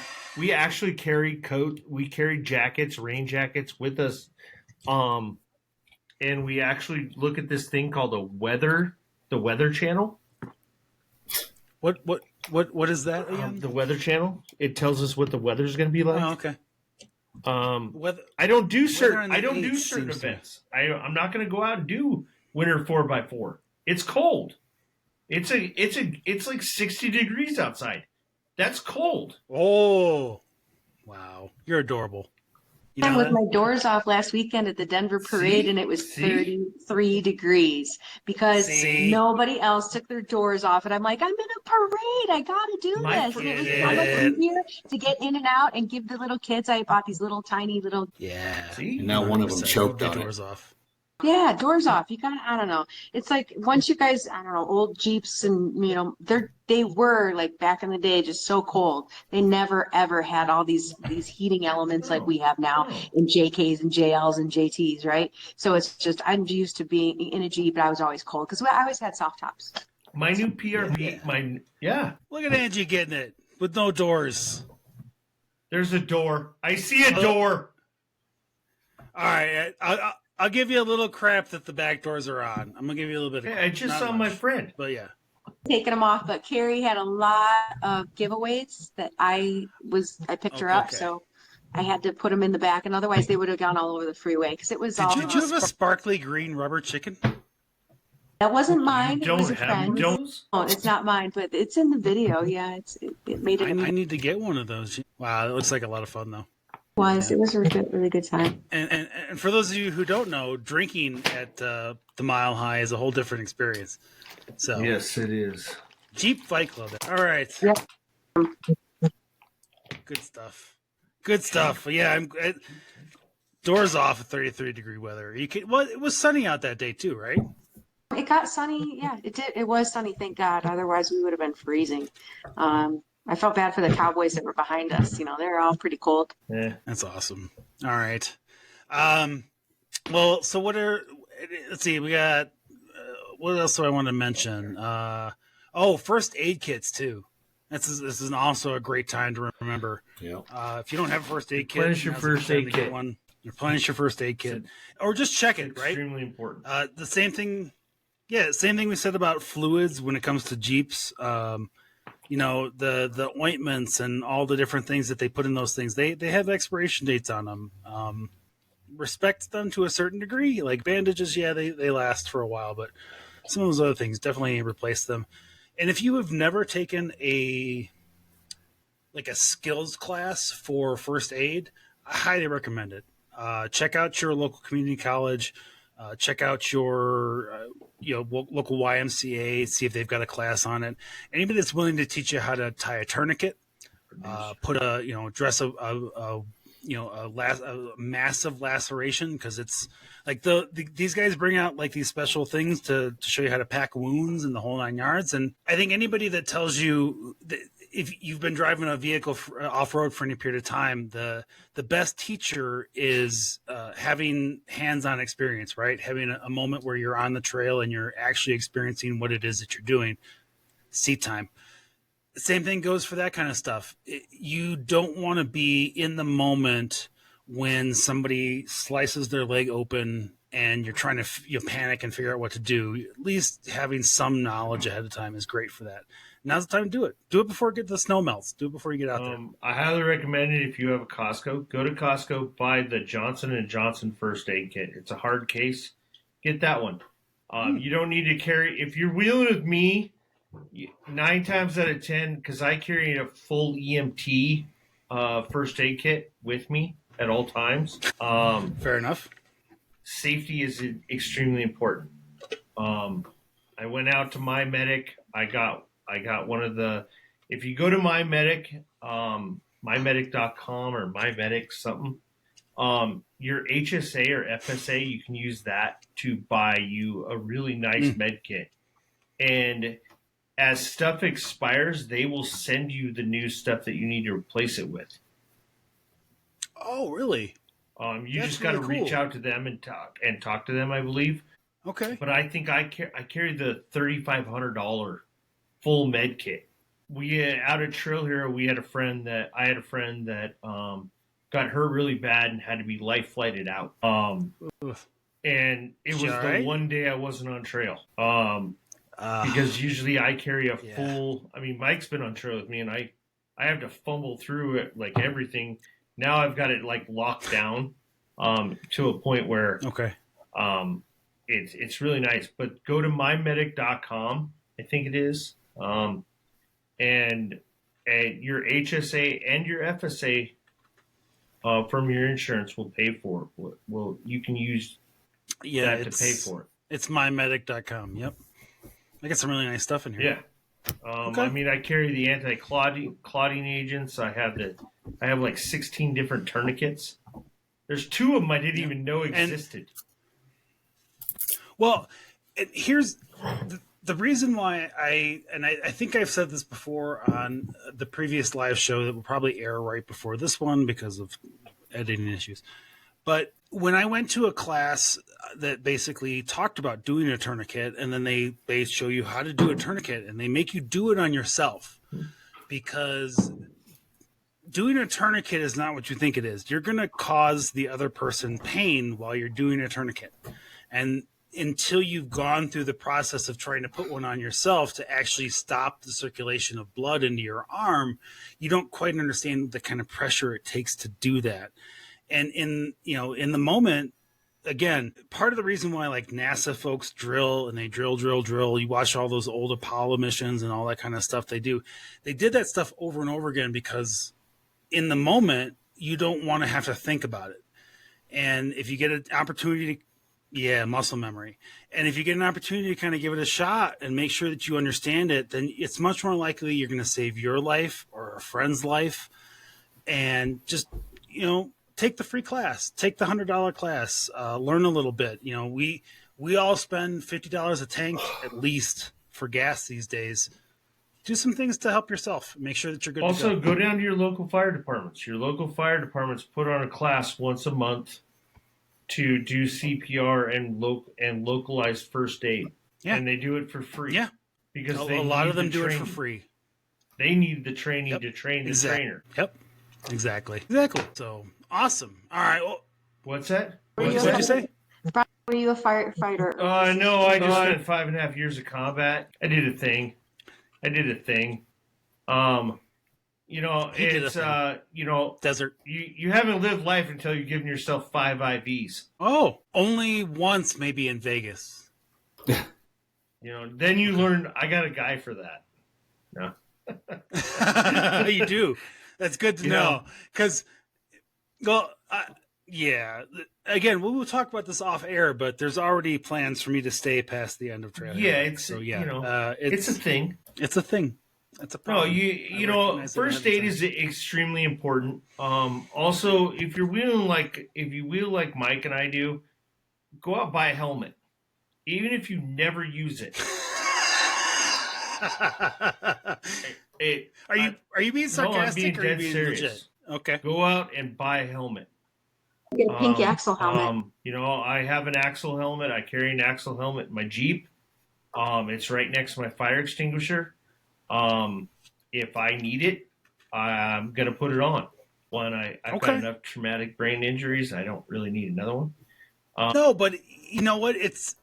So here's the thing, and this is why I love these kinds of discussions, right? Like, I would have never have thought that maybe that's something I should have if I'm going to go to Sand Hollow and do some stuff I haven't done before, right? Like, if I'm just going, up to Mount Herman Road that's behind the house here, maybe I don't really carry one of those with me. But if I'm going to go do some stuff that maybe is testing the edge of what my Jeep can do, and I might almost flip it backwards or forwards like I almost did in Trail Hero, then maybe I should have something like this for those kinds of situations, right?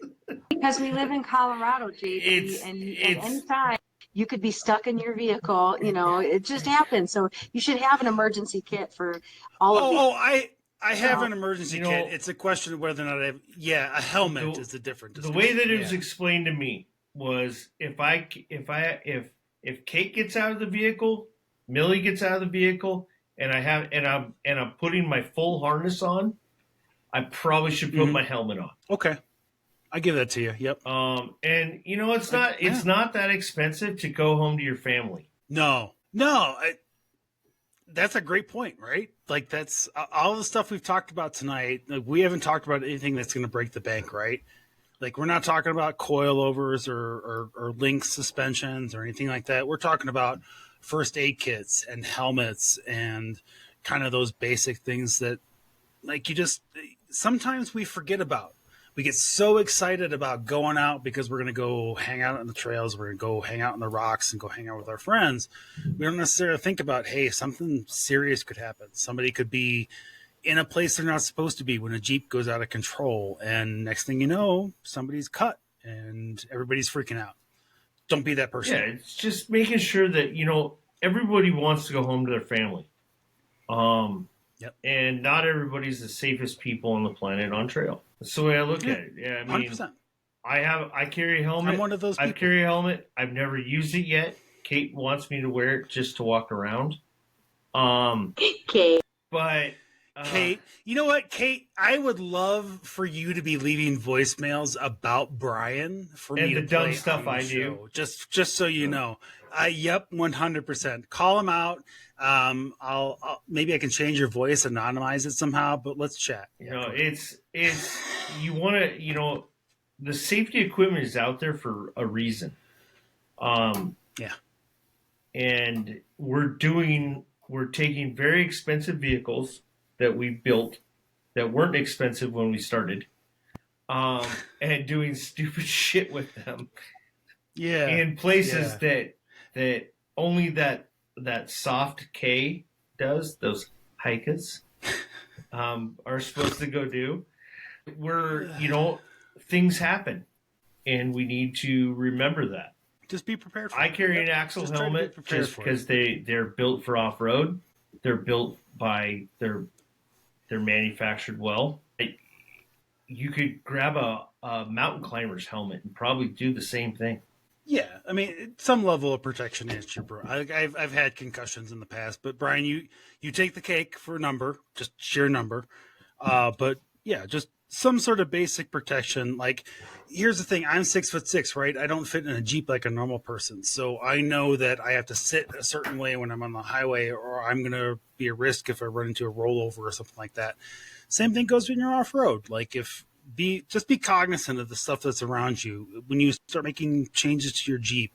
If you put a bar behind your head, be aware it's behind your head now. It's something that's you're gonna run into if you roll over. If you put a full roll cage in your Jeep, a brand new roll cage in your Jeep, first time you get in it, put on a cowboy hat. If you hit it with the cowboy hat, you're gonna hit your head on it at some point. Ooh, good call. I like that. That's an interesting idea. Okay. I feel like Angie's looking around the house for a cowboy hat. I don't have, cowboy hats. I have a few in the closet, but what I was thinking as you're saying this is when, previous cages, pool noodles, you slice them and you put them up on there so you don't hurt yourself, right? If you're doing extreme stuff where it's not an if, it's when you're going to roll, right? You're going to want to have something across those bars on those roll cages, because when you hit those, it's a lot. So we did pool noodles. Can't even talk. No, and here's the thing, like, that's not even like high level, like super duper protection, right? That's just base level. Yeah, exactly. Plumbing noodles. And I think plumbing noodles actually at Home Depot. They're cheaper than the pool ones. If you because your head is the most vulnerable spot, and having a helmet, it's a good idea, but honestly, I mean, maybe if I had a buggy I would wear one, but in my yeah, and if you take off those stock roll bars, the fabric off those stock roll bars, it's not anything more bigger than that underneath that. So if you upgrade that at any level, you're doing yourself a favor. You have winter boots, especially if you're not adding a roll bar. You have winter boots that are thicker than the fabric on the stock roll bars. 100%. Yes, exactly. Come on, I know where you guys live in Colorado. Well, and I can only those of you who have like the newer Jeeps that have the entire, like, the airbags that wrap around you, like, I couldn't even imagine that stuff and having to shut all that shit down. So, yeah. But all right, well, good. I know it's that time of year. It's one of those things that people are kind of doing. I mean, yeah, we had a blizzard here a couple days ago, but it's going to be 60s in the next couple of weeks, and people are going to start getting out on the trails. So for me, it's time to start double checking all those little miniature safety things and making sure that's good to go. If you're in that situation, Mike, make sure you carry water. Make sure you're carrying extra water, extra snacks. Yeah. Well, and I don't care what time of year that is, right? Like the Colorado 4x4 guys will tell you, go out with 3 days worth of info or 3 days worth of stuff. Well, for you, it might be. In Colorado, if you don't have cell phone service, it might. If they live in the back country, sure, I can see that. But we're in Denver and Parker and Colorado Springs. You have one or 2 days, Venezuelans are at least overnight, faster than the mountains are. Jesus Christ! I'm not touching that with a 10-foot pole. This is not that podcast. We're not Joe Rogan, for fuck's sake. Hey. Yeah. But what was I talking about? You completely derailed me. Thank you very much. Sorry, I didn't mean to. Right. No, you're fine. Mike, what did we miss? What did we miss as far as spring cleaning? Stuff that you should be doing for a Jeep that isn't just, a good undercarriage wash. I don't know. Make sure you got ibuprofen. And I'll always tell people, especially if you're coming to Colorado, Advil's the best thing for air. You should know about the spring sales. I know there's a lot of companies that are, taking advantage right now of us getting back our tax returns. So they have a lot of like March Madness sales for Jeep parts. So that's something in spring that I would always kind of do, is shop the ads and see if there's anything that I wanted to get that's off my list. That's a really good call too. Yeah. And that's a great thing for like in the fall too, right? Like Black Friday, everybody runs their specials on that day. You might not use it, until March or April, but grab it in November. It's going to be 30% cheaper than it is in the spring. Battery charger, especially these days. Right? One of those battery nothing's jumpers. Getting cheaper. One of those battery jumpers. Oh yeah, battery jumpers. Yeah. And I've got one of those. It's and I think of the name of it. Not only does it check the battery, but I've got a code reader. Having a code reader, not just your like super chips, but an actual code reader, because it helps out friends too when you're on a trail and they don't know what's going on. Yep. And some of the newer ones are wireless. You don't even have to plug them in. Yep. Exactly. There's a whole other thing where you can get some things that can mess with them. That's a different discussion. I'll talk to you about that later. It's good stuff. Nathan, what do you think? Anything else that we're missing here? No, I think we pretty much covered it. I mean, mine's typically put gas in it and drive it, but like I said, I'm terrible at doing the torque checks on the bolts and stuff like that. But I did my oil change. I'm pretty good at tracking that. I don't want to. I abuse the thing enough on the road and in the woods, so I don't want to make sure I'm not running the oil longer than I need to be. But I'll probably do another one, check the brakes, stuff like that before we hit the road heading out west. But I'm going to get underneath it. I need to wash it. There's mud on almost every bolt. So once I get them cleaned up, then I can go through and check the torque and stuff like that on them. Just, try to avoid unnecessary surprises. Another thing probably people don't think of is check your tires. Because, if you're somebody that wheels with any regularity, you get a lot of nicks and chunks and stuff out of them like that. Make sure you don't have any, sidewall surprises or something like that. That'll take you out of your trail ride early. Oh, and glue treads. Make sure if you're carrying glue treads, it expires. The glue expires every 90 days. Yeah, real quick, and for everybody that knows Josh, that was Josh's biggest complaint about glue tread, was that when he went to use it, it was just hard as a rock. You got to make sure that they got an expiration on them, so make sure they're good to go. If you run off-road tires, and I'm sure a lot of the people listening to this are like, of course, but if you're new to the show or if you're new to off-roading, your tread isn't necessarily a measure of how healthy your tires are. Not the top. You need to be checking. Yeah. You need to be checking the sidewalls for damage. You need to be, because when you got them aired down, bubbling, deep gashes, all of those things. Like, what'd you say, Angie? Pitting. Yeah, pitting's a big thing. Especially if you put cupping.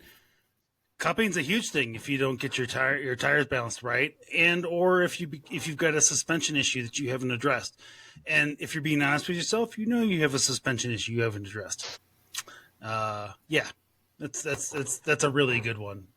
Tires are just like, I know they're a thing I'm going to need this year. So right after this Trail Hero thing is probably going to be the time I get to replacing them. So, and probably 4,000 miles earlier than they would be if they were just regular street tires. We could have Just a whole because- show on just tires.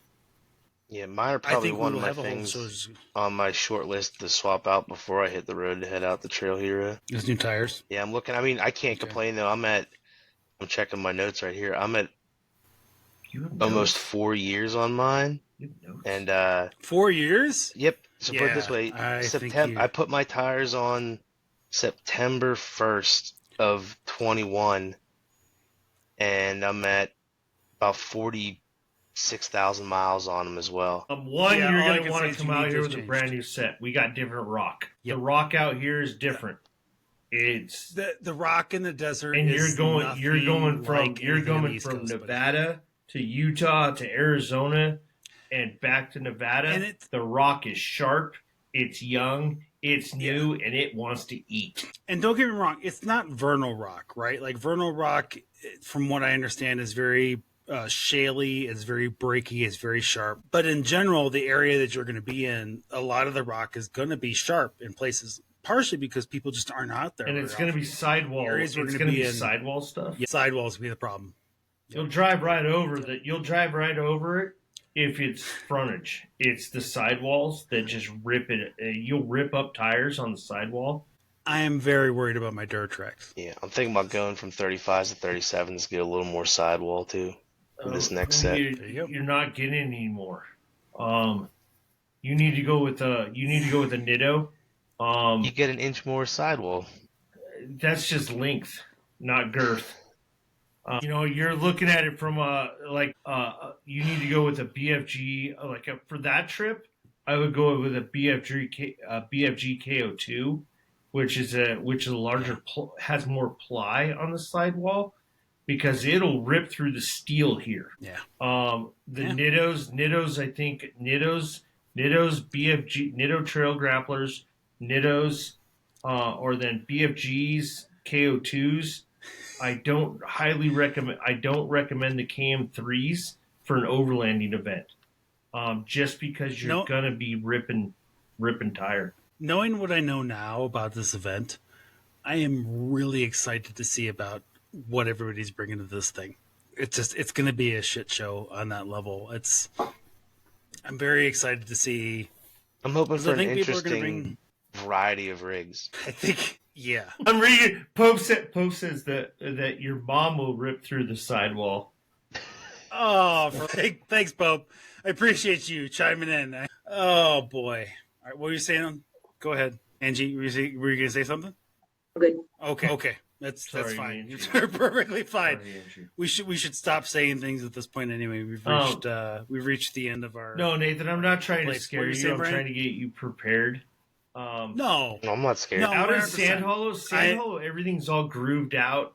It's been ran, and it's sandstone. I mean, going from Mesquite to Zion, you're going to be doing probably 45 to 50 miles an hour on a trail, and it's all granite, loose rock. And then you'll hit a spot where you're going to have to climb something to get over the mountain into where you're going. And your sidewalls are going to, so you want a stiffer Started sidewall than what you're going to get with a KM3 or a Maxxis or any of those other brands. You're going to want you're going to want a Trail Grappler, a KO2, and I would recommend maybe a Cooper SST Pro. And you're going to do better on 35s out here in the overland situation than you're going to do on 37s. Yeah, honestly, like Nathan, just knowing what I know about the area, in wheeling in it a little bit, bigger tires aren't going to help you so much as the quality of the tire is going to help you. Especially because of the sidewall situation out there. Yeah, I'll have to look. I can't remember off the top of my head what the ply situation on I'm running Kenda cleavers right now. Well, and no don't get me wrong, complaints on them. I do push a lot of wood through the bead sometimes in between the rim and the tire, but that's because a lot of tree rubbing out this way. Well, no, and Mike's been a big fan of the Kenda Cleavers before, and I'm not opposed to them as a future tire for me either.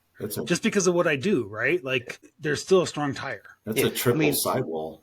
Yeah, and triple sidewall, and that's the big thing. Every flat I've had has been a sidewall issue. It's never been a puncture underneath. And my thing, like I said, for them, 4 years, 40+ thousand miles on a daily driver that I wheel regularly and abuse in the woods.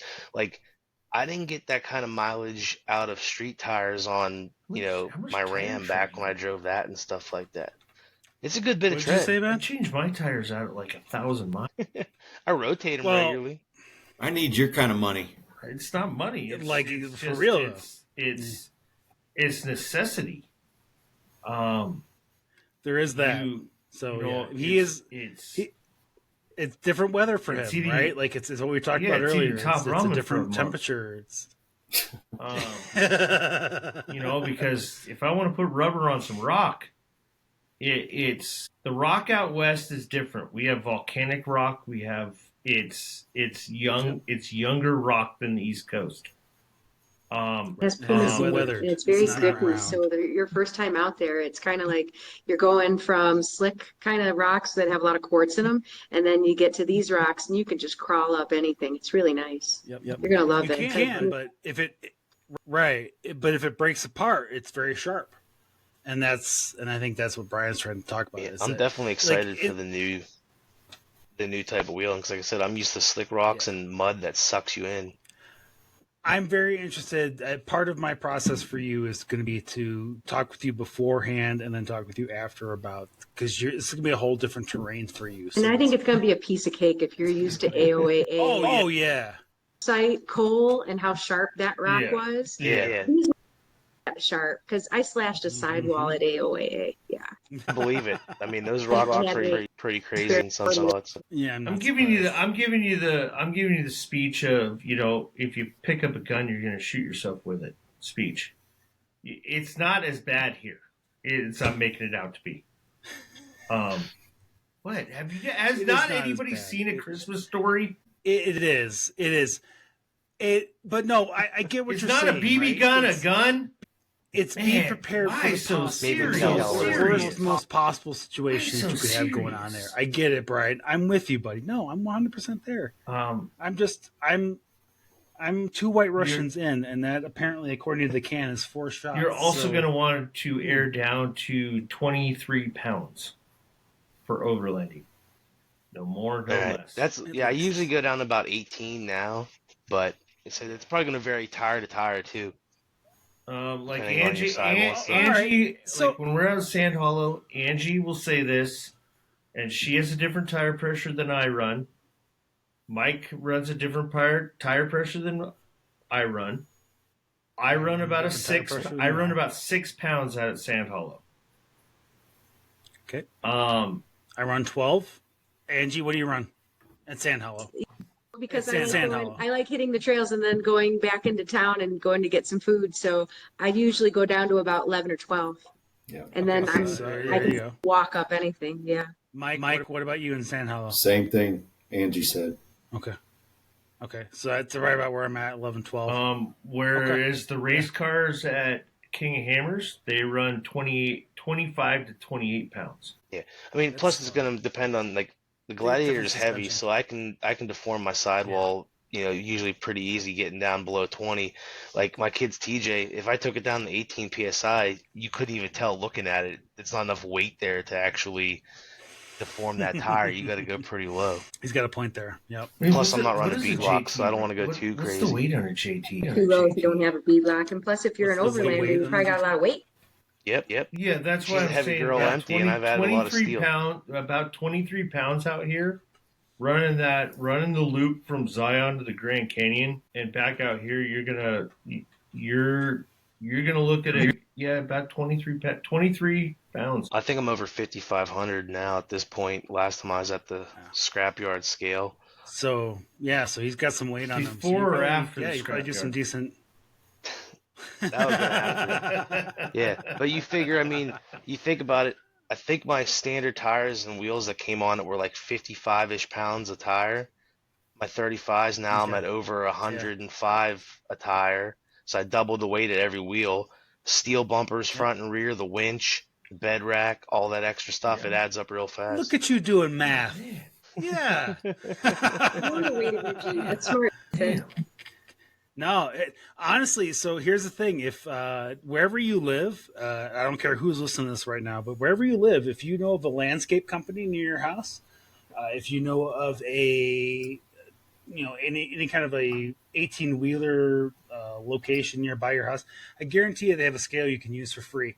Just roll up and be like, I just want to weigh my Jeep, and it'd be like, okay, just roll it out there and you can take a look at the scale. Roll through a waypoint. Or roll through one of those checkpoints for the weight checkpoints. Although I don't want to do that because I'm always afraid if I go in there, I'm going to run into a state trooper and be like, why are you over here? No, because there's one right by my house. The good thing is they'll check your trailer to make sure that your trailer's balanced too. Yes, but if I don't have a trailer and I'm just looking for the the weight of my Jeep, then I just look like a jackass driving through the weigh station. Yeah, So, you don't want them catching you being well over your gross vehicle weight either. Or alcohol. There is that too. I don't need to ask for a ticket. Or way too many White Russians. Okay. And way too many White Russians. Let's get the hell out of here, guys. It's time to go to the bar. It's What? time to You go guys to are going to sleep. the bar? That's my It's time bedtime. to go to sleep. Yeah, well, for Nathan, for Nathan, it's midnight, so I feel bad for him already. Yep. No, it's All right. good. Well, all right. My Last wife thing doesn't around the even dinner table. time. Anything else?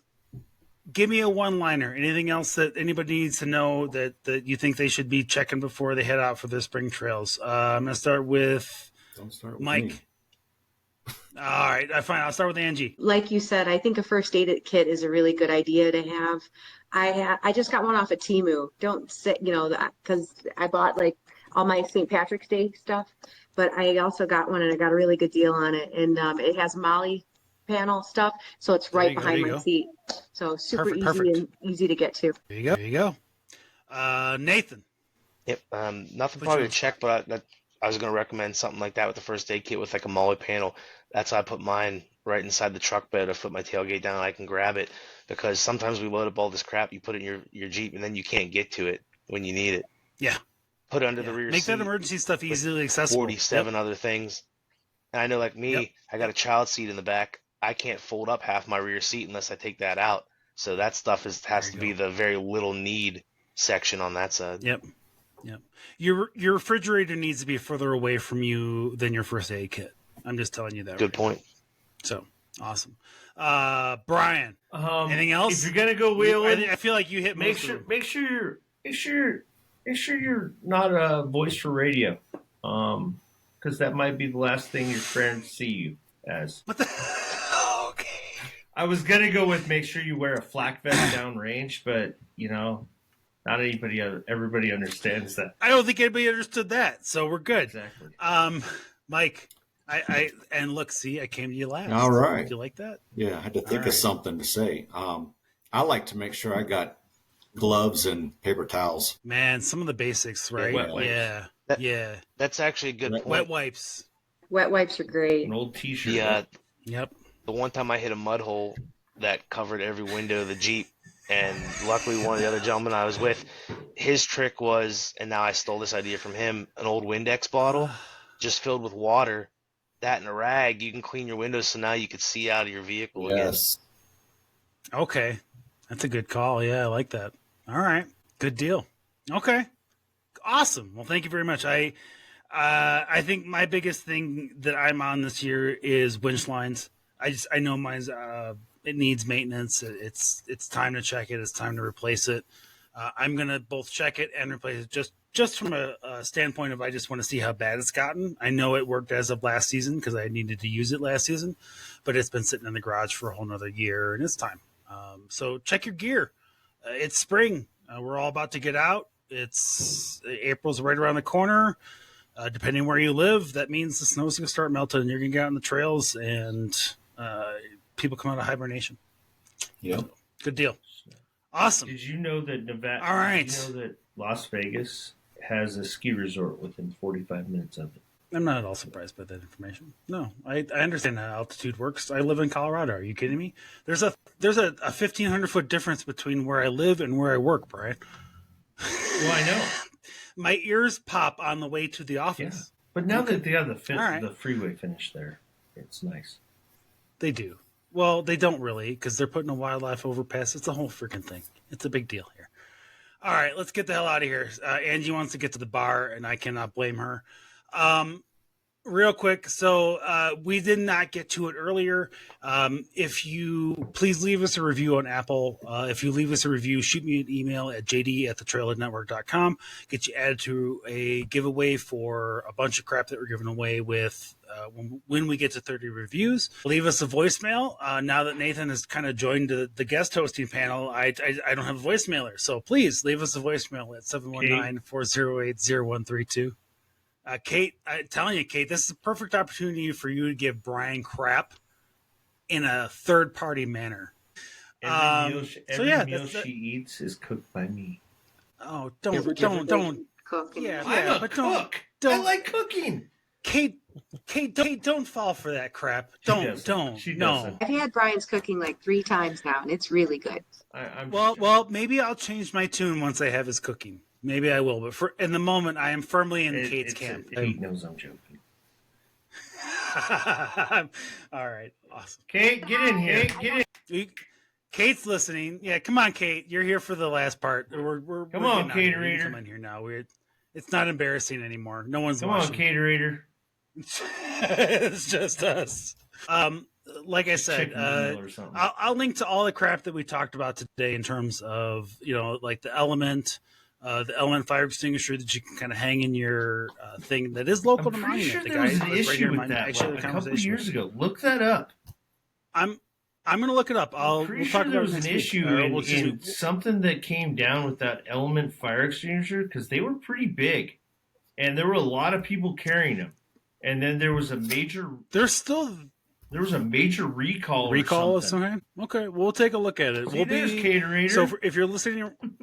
What's up, Kate? Hey, it's nice to see you with your hair down. Very nice. Okay. She can't hear us. Okay, that's all right. I'll give her headphones. Give her an earbud so she can get the earwax for you. Okay. Sharing is caring. Sharing is. Don't get me. I can't with you people anymore. Come on, JD. We have fun, man. I know. What do you mean, you people? Oh, Christ. Thanks, Kate. I don't need that guy. I don't know where the hell I was at. So, check out your gear before you head out this year. We are, just so you guys know, as a show, we're going to go to a every other week live schedule. So we're going to start going on Mondays for our summer schedule.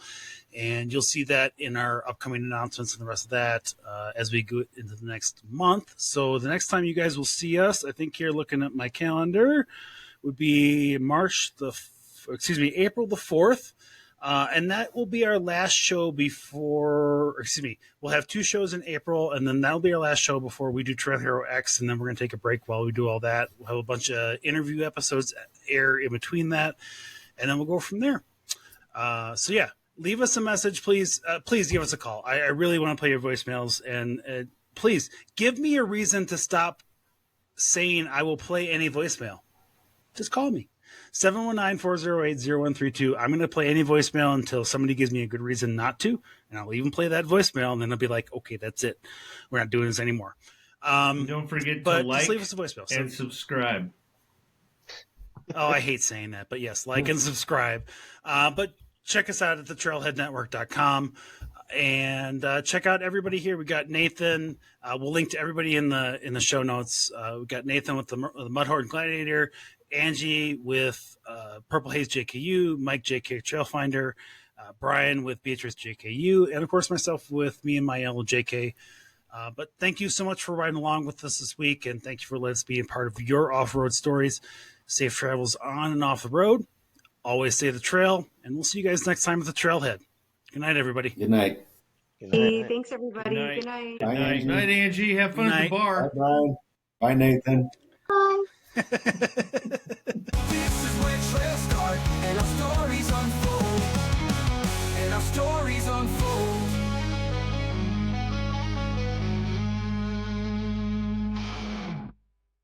live just yet. Kate has time to. Oh, she already ducked away. Where's Kate hiding? She just hiding right next to you? No, she goes, went out to play with the dog. Watches in the other room. She watches. Yeah. She's the one person on Instagram watching us. You know, when you say it like that, it diminishes us. I'm not. Just so you know. But we're all watching too on Instagram. We're just to have it like. I know. And yeah, I will say our numbers are a lot better than I would have thought they would be. So, and we have an outsized impact on when we break news and information. So it's cool. It's good stuff. Nathan, I will tell you, you'll know when we're leading into it. I'm going to come to you last when we do our updates today. No problem. All good. I got small one I got 9 hours. I'm hitting the road to West Virginia for some wheeling, so I'll touch on that and then get into the good one. You're doing that in 9 hours and you're on here with us? What the hell's wrong with you? I only sleep like 3, so I got another 6 hours to get ready. Are you doing the what last weekend was Mothman, right? Yeah, no, this is nothing like official. Me and a couple of the people from the group I go with normally are going down to the Can-Am Loop down there in West Virginia, and then they're gonna hit we're gonna hit the Kitzmiller Badge of Honor Trail there right across the border in Maryland. Should be a nice little 2-day event. We got like a bed and breakfast type deal down there. We rented out the whole thing basically. Oh, nice. Should be a good time. Nice. What's Yeah, I've never been down there. A couple people have done it. Apparently there's a bunch of places you can get out and walk to like waterfalls and stuff. I probably should save this all for the actual show, but we'll get back to it. We're going to talk about it. Oh, and Mojito Green is back. It should be a good time. I did see that. Oh, is it? Yes. For 2025. I still think I like the Gecko better. The Wrangler and the Gladiator are getting Mojito Green. So for our little pre-show nugget as we start to go live and share the fact that we are live on Instagram right now, that's something they're supposed to be doing every year now. Is they're going to bring back a color of some kind. So I hope they don't bring back. Watch out when they bring back the Baja Yellow for the which blue? There was a really god awful blue. Like it wasn't like Mike's Chief blue. It was this.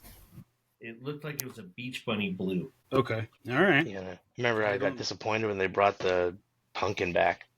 I think that was 24. I wanted to bring back the school. I didn't really see any other ones around. Now I see a bunch of them. School bus yellow. Oh, I love my school bus yellow. The nacho is pretty close, isn't it? No. I think the nacho looks like school bus. It's not quite there, but honestly mine is the closest. If I'm being honest, mine is the closest to a school bus. Mm-hmm.